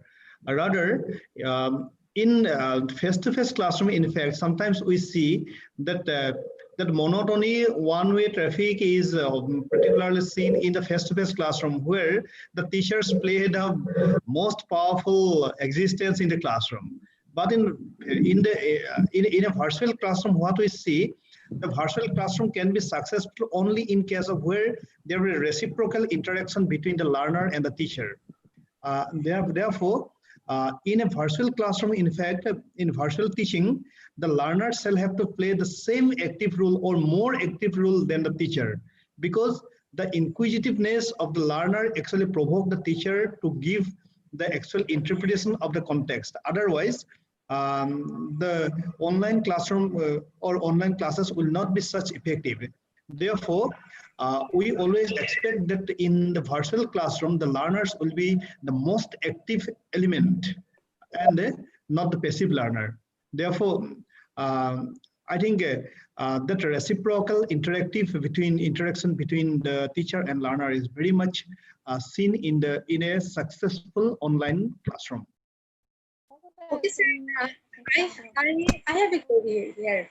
It's coming in my mind for so many of days, because I'm going on working on this MOOC and online content creation and all these things. So one thing I have realized that creating the content, e-content, there's a great competition in creating the e-content. So these we teachers who are very much confined with the classroom, the teaching, the chalk and talk. Okay, a little bit of PPT. Now we are using all these things. So how could we create such a good e-content for our students? Because I find this a great competition creating this e-content. So how could we create? This is one of my that things comes in my mind. How could I? So what are the ways? Okay, and and another thing I feel, this particular experience I had during this COVID-19 situation classes for the students. Actually, what happens, sir? The Department of Economics are facing this thing. I don't know about others. We are continuously trying to catch our students through WhatsApp group, Zoom, and this Google Classroom. But you know, sir, the response from other side is very less. Now, how we can handle this thing? This is another important question already comes in my mind. How could I this? How could I make them interested to come and learn from e-learning system? Yeah, I'll be happy to listen from Mahato sir. Please, I will definitely have some saying regarding that. But before that, I would like to listen from Mahato sir. Okay, sir.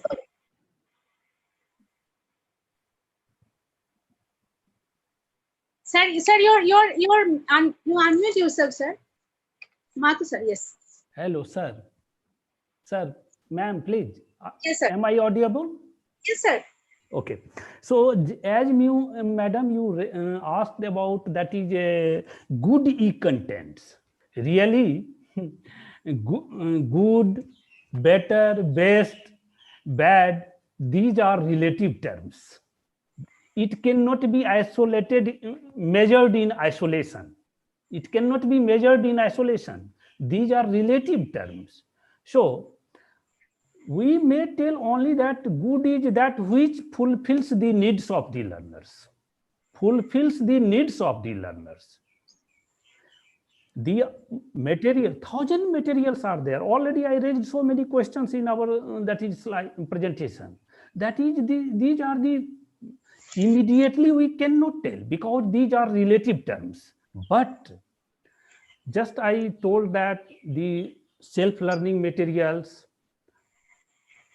which is designed in a systematic way, that is a concept, objective is there, means learners will be able to know after learning these. Then some objectives, key concept, then that is some evaluative questions, then some space in which they will write the answers or this, that, then key answers. If their answer means there should be no gap between two steps. Learners can learn easily themselves. That I think, this is my perception, either you are agree or not. There is no gap. Learners can understand themselves, learn themselves. Physical presence of the teacher is not needed. That is that type of material is I think that good material contents. Either I am able to convey properly or not, I don't know. Hello, sir. Hello. Yes. Hello, sir. Yes, yes. There is one more question in the chat box, sir. One our participants, Prince Day, he asked, how to motivate children about e-learning? How to motivate children about e-learning? Okay. That is, learners can be motivated, particularly at this juncture. Everybody is eager to learn. They are locked in their homes. They are unable to move. So this is a very, very best example to motivate the learners. All the learners are willing to learn. So we may motivate the learners through job opportunity, through employment. And one thing more, very, very important that Bora sir highlighted, that is employers should give equal importance, both that is certificate from e-learning and certificate from formal classroom system. If some sort of partiality is there, this is also very, very important instrument of motivation. Please. Yeah. Sir. Hello, Yes, sir. Sir, Yeah. In this regard, I would like to add a few lines. In fact, yes. Actually, to motivate e-learning for the children to learn, and not e-learning, basically to learn, is as you have already said that the learning, actually the learner, the students are very much eager to learn, but what to deliver and how to deliver is very much important, because articulating the delivery content and presenting the contents in an articulated way, that is very, very important, I think, because sometimes, for example, the same content when we try to deliver to my child through books, and the contents which are being transmitted to him through Discovery Channel or National Geographic, I think that type of pattern, that innovativeness in delivery, or that the communication between the linkage developed between the learners and the developers or the teachers is very, very important, I think. So I think from the learners part, there is no problem. Honestly speaking, sir, it is a responsibility of the from our part how to articulate the contents to deliver to our learners, and how articulately we transmit or transact this contents to our learners. That is important, I think. And another important aspect, what I feel, that our students are very much influenced by the minimum learning approach. Because here we have a very confined syllabi, and they have very confined content, and when a question slightly comes out of the syllabus, they always shout of that. And now that period is already over. Oh. The world is very, very open right now. Now we have to inspire our students to learn beyond their contents, and accordingly we have to develop our own perspective to evaluate our learners without confining their understanding within the contents only, beyond the contents which are to be delivered to them. I think if we can develop such an environment amongst us, gradually, it will not come in a day. Rather, that cultural shift shall have to be developed. I sincerely feel, sir, like that. Hello, sir. There is another question by one participant, Bhavananda Das. Which way we can create e-learning environment in college? Already Sharma? you explained, sir. Madam. Okay, we could ask some participants to unmute themselves also and ask questions. So Exactly, madam. Exactly, madam. If participants raise their hands, then we unmute them. Bhavananda sir, we will be very happy to unmute. You please unmute yourself and you please put your questions, because you are running this library for a long time and you have the ideas also.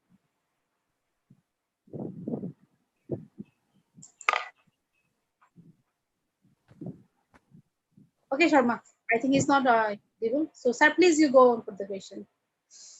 Sir, the question is which way we can create e-learning environment in college?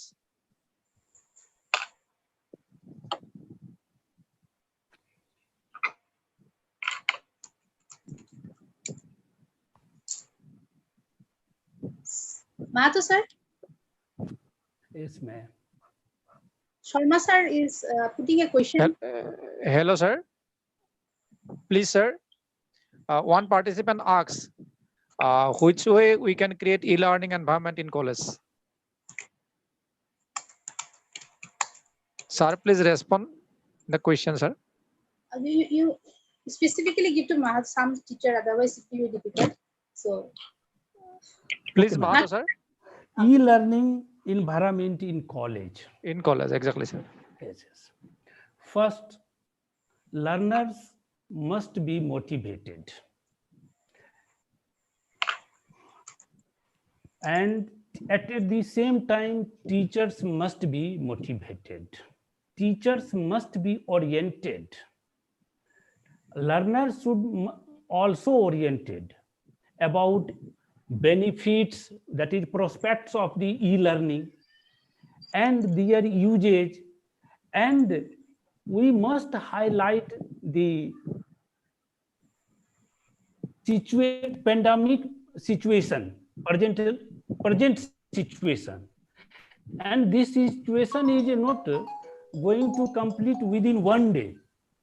It is not definite when classes will be reopened, when formal classes face-to-face interaction will be there. So at first, that is the facilities should be given on the part of the students. But here the parents' motivation is also needed, because the facilities will be ultimately provided by the parents. And this is a responsibility of we all, that is administrators, teachers, parents, society. And then we will be able to create e-learning environment in colleges, universities, I think. If Sharma sir will add more, please.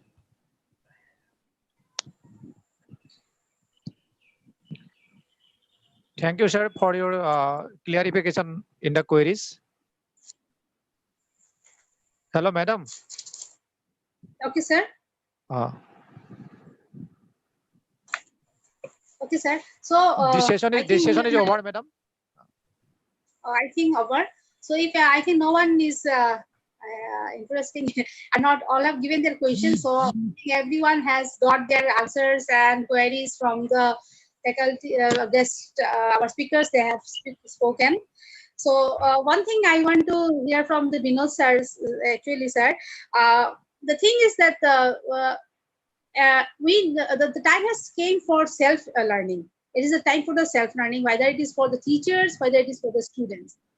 unless and until teacher and student both have the force for learning from the inside, they cannot do anything. And the fact is that we teachers, we have a force behind that. Yes, uh, there is someone who is guiding us. That is our livelihood. Okay, so we are working for food. This is a fact.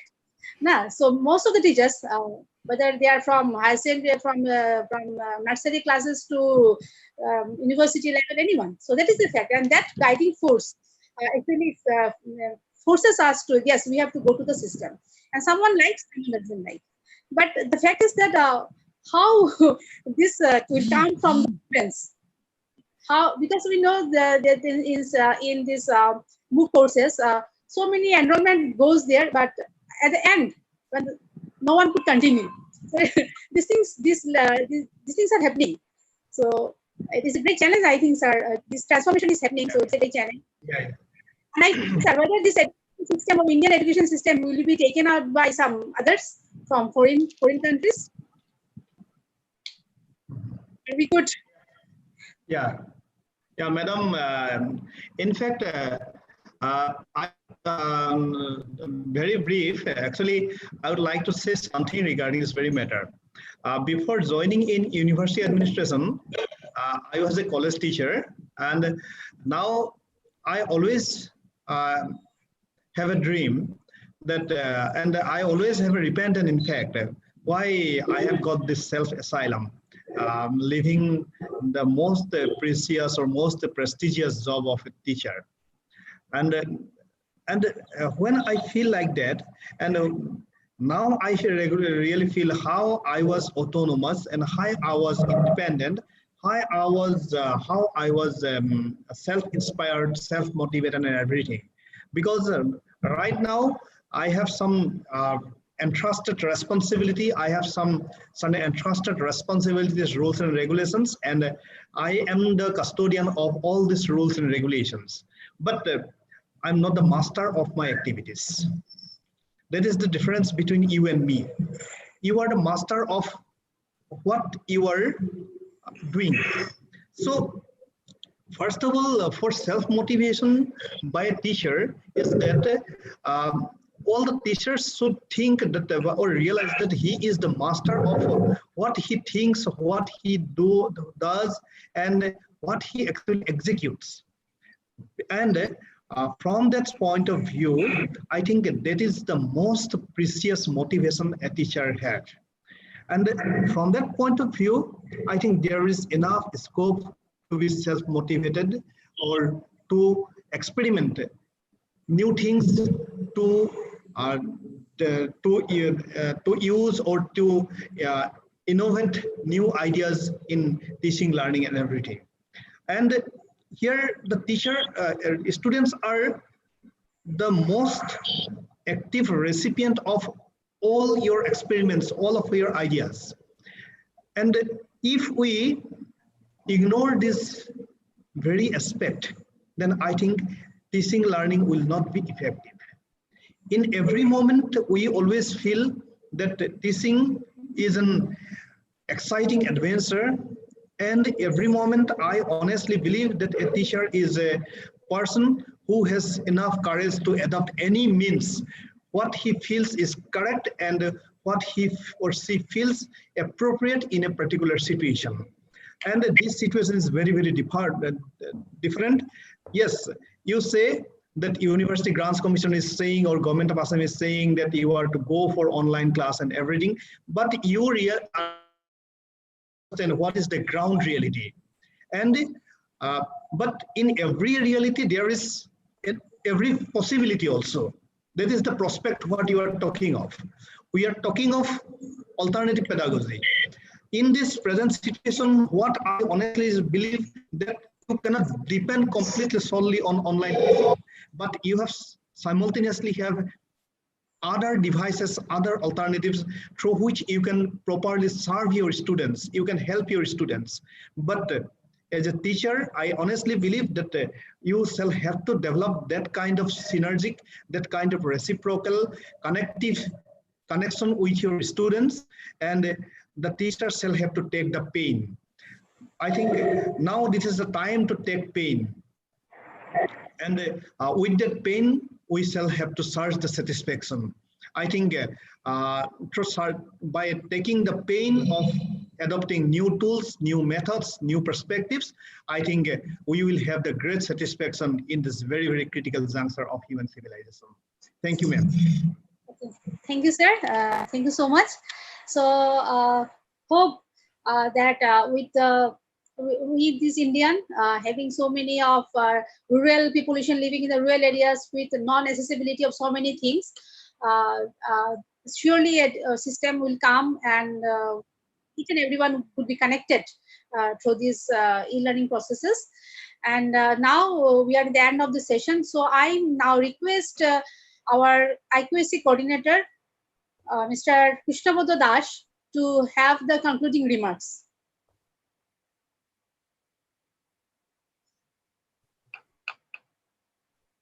Hello, Krishnabodho sir, it's up to you now.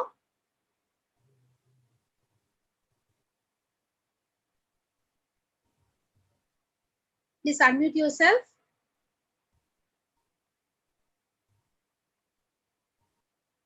Please unmute yourself.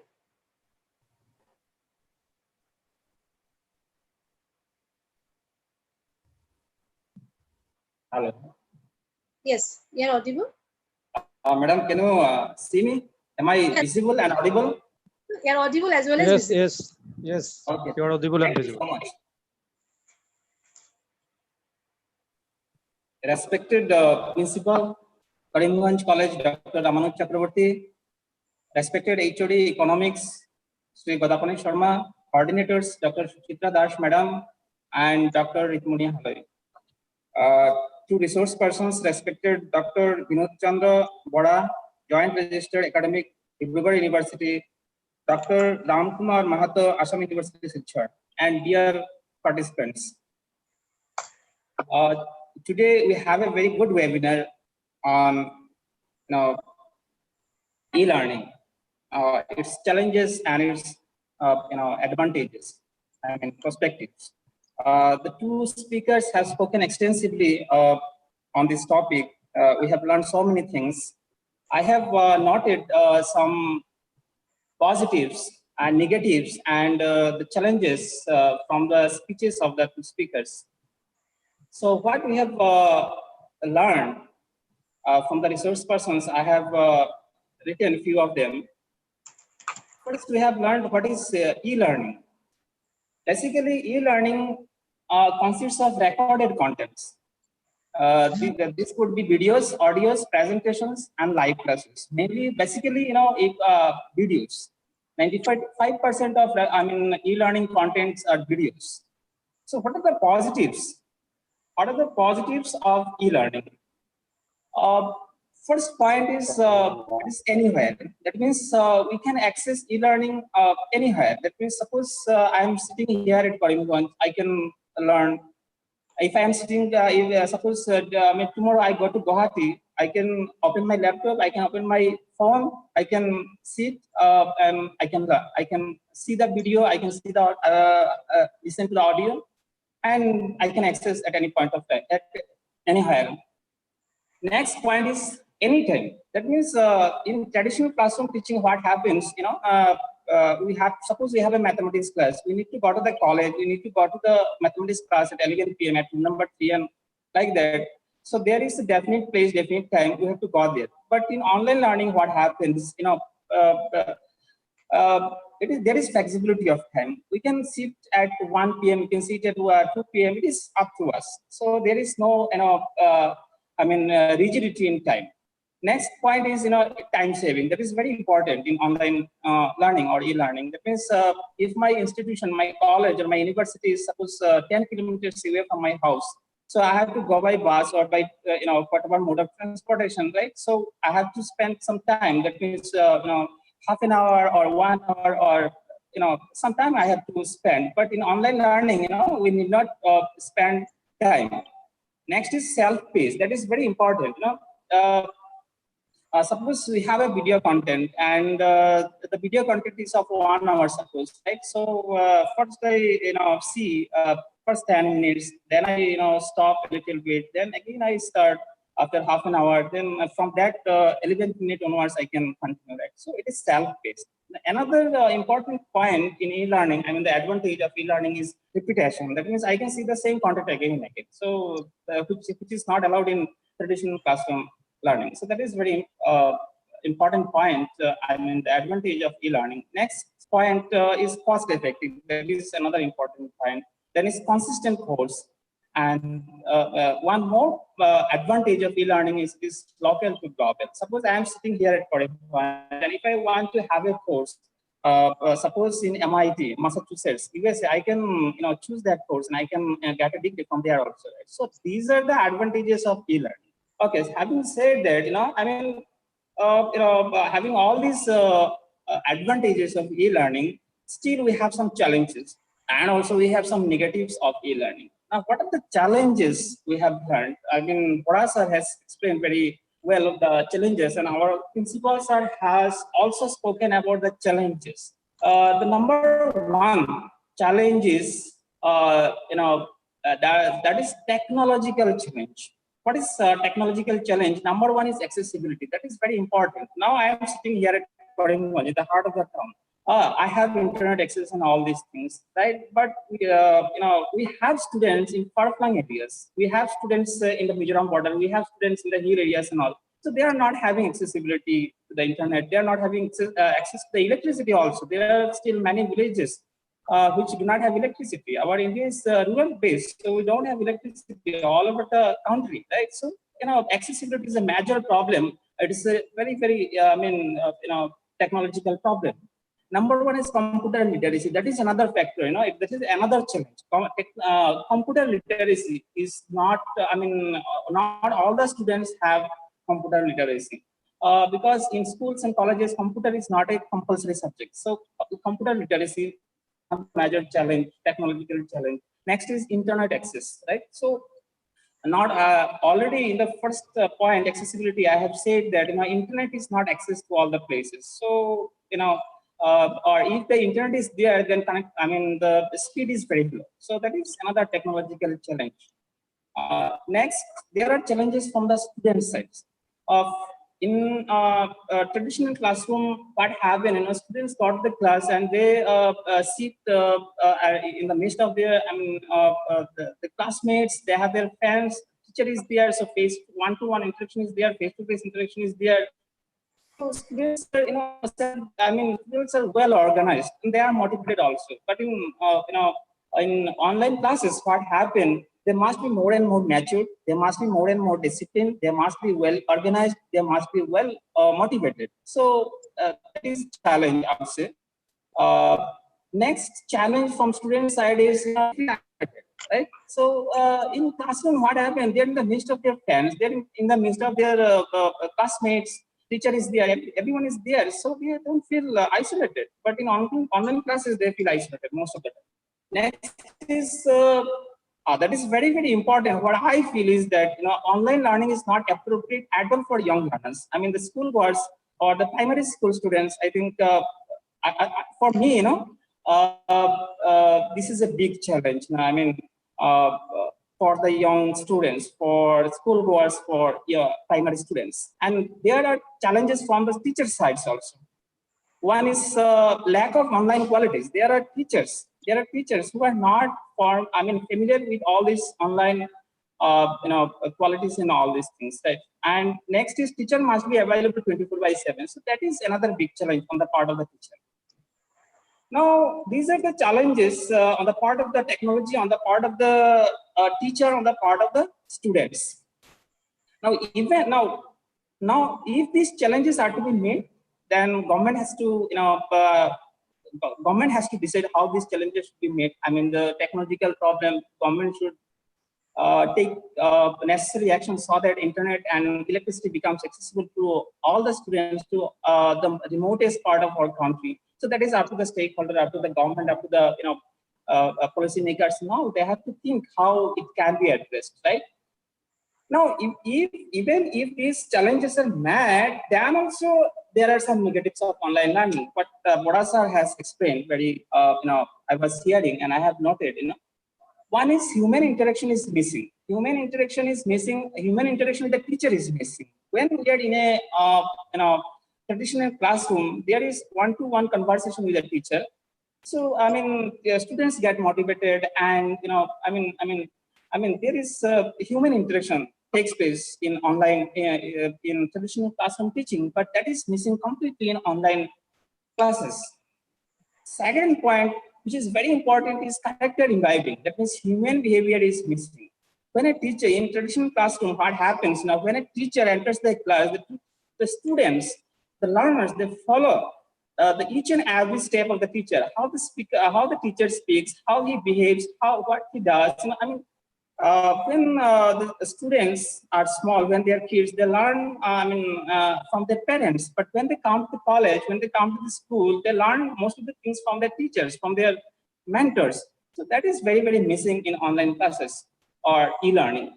Next important negative of online learning is doubts. If a student has doubt, then how will he clear it out?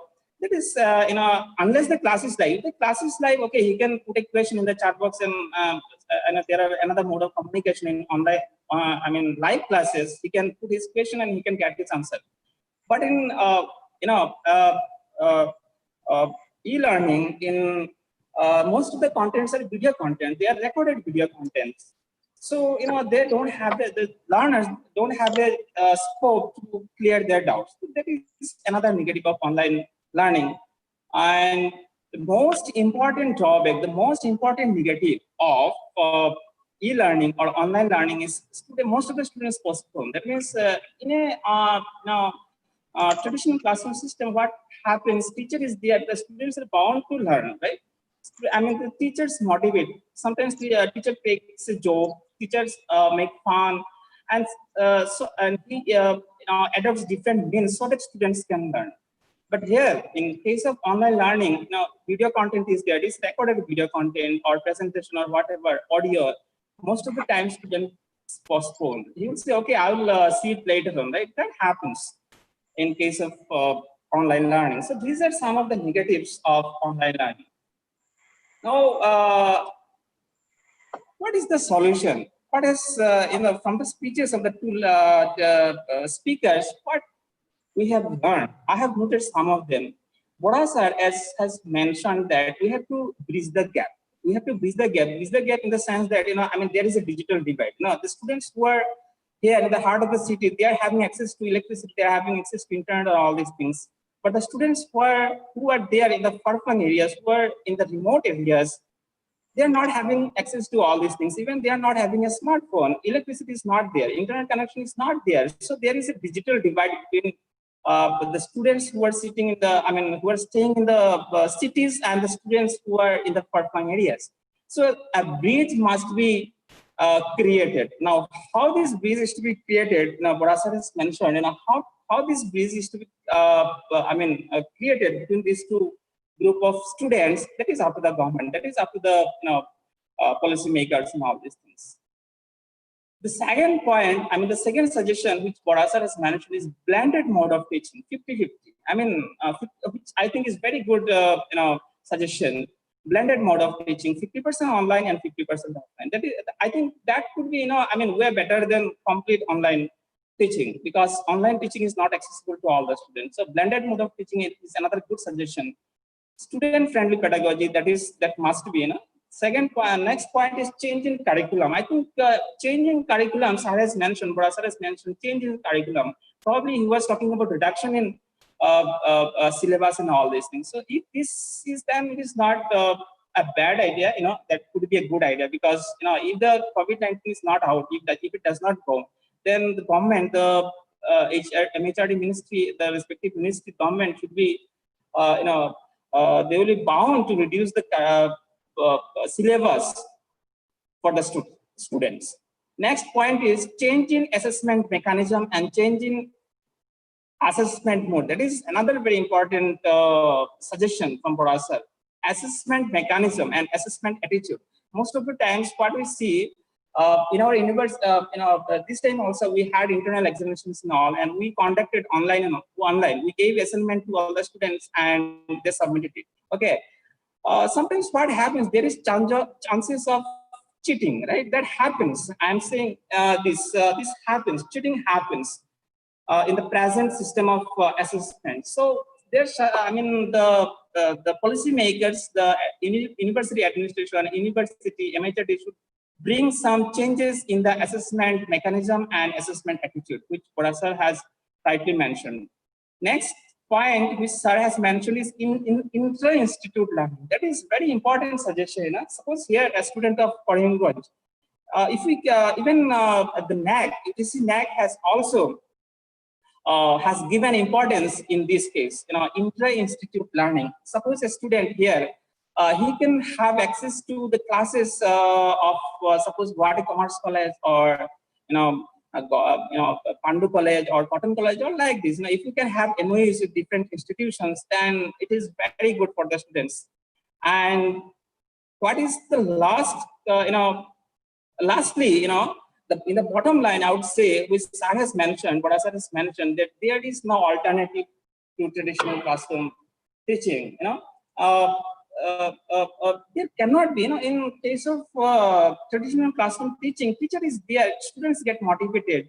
They are enthusiastic. They are, ready to learn. But in online cases, e-learning, that does not happen. So in the bottom line, I would say there is no substitute for traditional classroom teaching. E-learning is just an add-on. So that's all from me. And now it's up to you, Coordinator Madam, Dr. Suchitra Das. Thank you. Madam? Thank you. Thank you, Madam? sir. Yes, Madam? thank you. Yes, thank you, It's sir. up to you. It is up to you now. Okay, thank you, sir. Now I may request our coordinator, Dr. Ritumoni Haloi, to wind up and give the vote of thanks.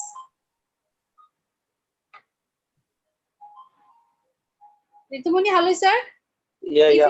Okay, please go for the vote of thanks. Am I audible? Yes, you're audible. Okay. So thank you, ma'am. So once again, a very good afternoon to you all. So vote of thanks is nothing but it is just process of formalities. So at the very outset, I would like to offer the sincere thanks and gratitude to our honorable principal sir, who is young, energetic and dynamic, and who always motivate and inspire us to conduct such a seminar, Dr. Ramanus Chakraborty sir, for allowing and giving the permission to organize this particular webinar. Then I'd like to offer our heartfelt thanks to resourceful speaker, Dr. Birot Chandra Bora sir, for his thought and wonderful thought-provoking deliberation, and I am very much sure that each and every participants are highly benefited from his deliberation, and especially the suggestion that he has given to us as an alternative to the traditional mode of teaching learning process may be highly appreciated in the days to come. Then I'd like to offer a sincere thanks to Dr. Ram Kumar Mathur sir for his excellent deliberation and giving his quality time despite of his busy schedule. Then I'd like to offer the thanks to our HOD, Mr. Godavani Sharma, for his excellent guidance and dynamic leadership to conduct this particular webinar. I'd like to also offer my sincere thanks to the organizing secretary, Dr. Mrs. Suchitra Das, for her all kind of support and contribution. In fact, she is the architect of the technical part of this particular. So like to offer my thanks to Mr. Krishnabada Das, coordinator IQAC, for his active participation and cooperation. And finally, he offered the concluding remarks from this particular today's webinar. To thank you, Mr. Krishnabada Das, sir. Last but not the least, I'd like to offer the heartiest thanks to the gratitude to all the participants for their kind listening and participation, without which it would not be possible to organize such type of webinar. So be safe, be happy, and with this, may I invite Dr. Suchitra Das to another session. Thank you. Thank you so much. I now declare the session to be end. And before that, dear participant, you have the feedback form there. You can submit it, and we will be happy if those participants who have participated here could create their own e-content very good, very nicely, and to deliver to the students. And personally, I thank to Dr. Ramkumar Mahato sir and Vinod Bora sir for your valuable sessions given here. And I will be knocking you because I'm very much interested in e-learning and all these procedures. So I'll be knocking again and again you and for your guidance. Thank you each and everyone who are here for being the part of this webinar and making it very successful. So I declare the program of today as end. Stay safe, everyone stay safe, stay happy, and keep connected. Remain connected. Thank you all. Thank you, ma'am, for giving. Thank you, sir. Thank you.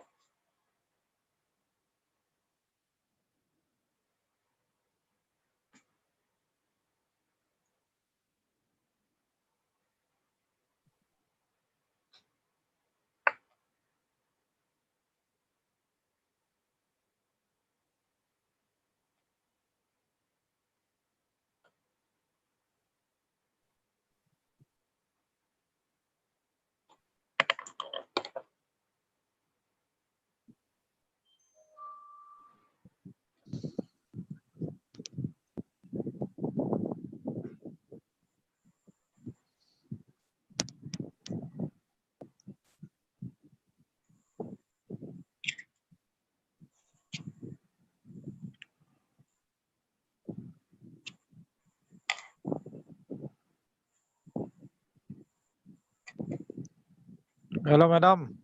Hello. Wait, just a second.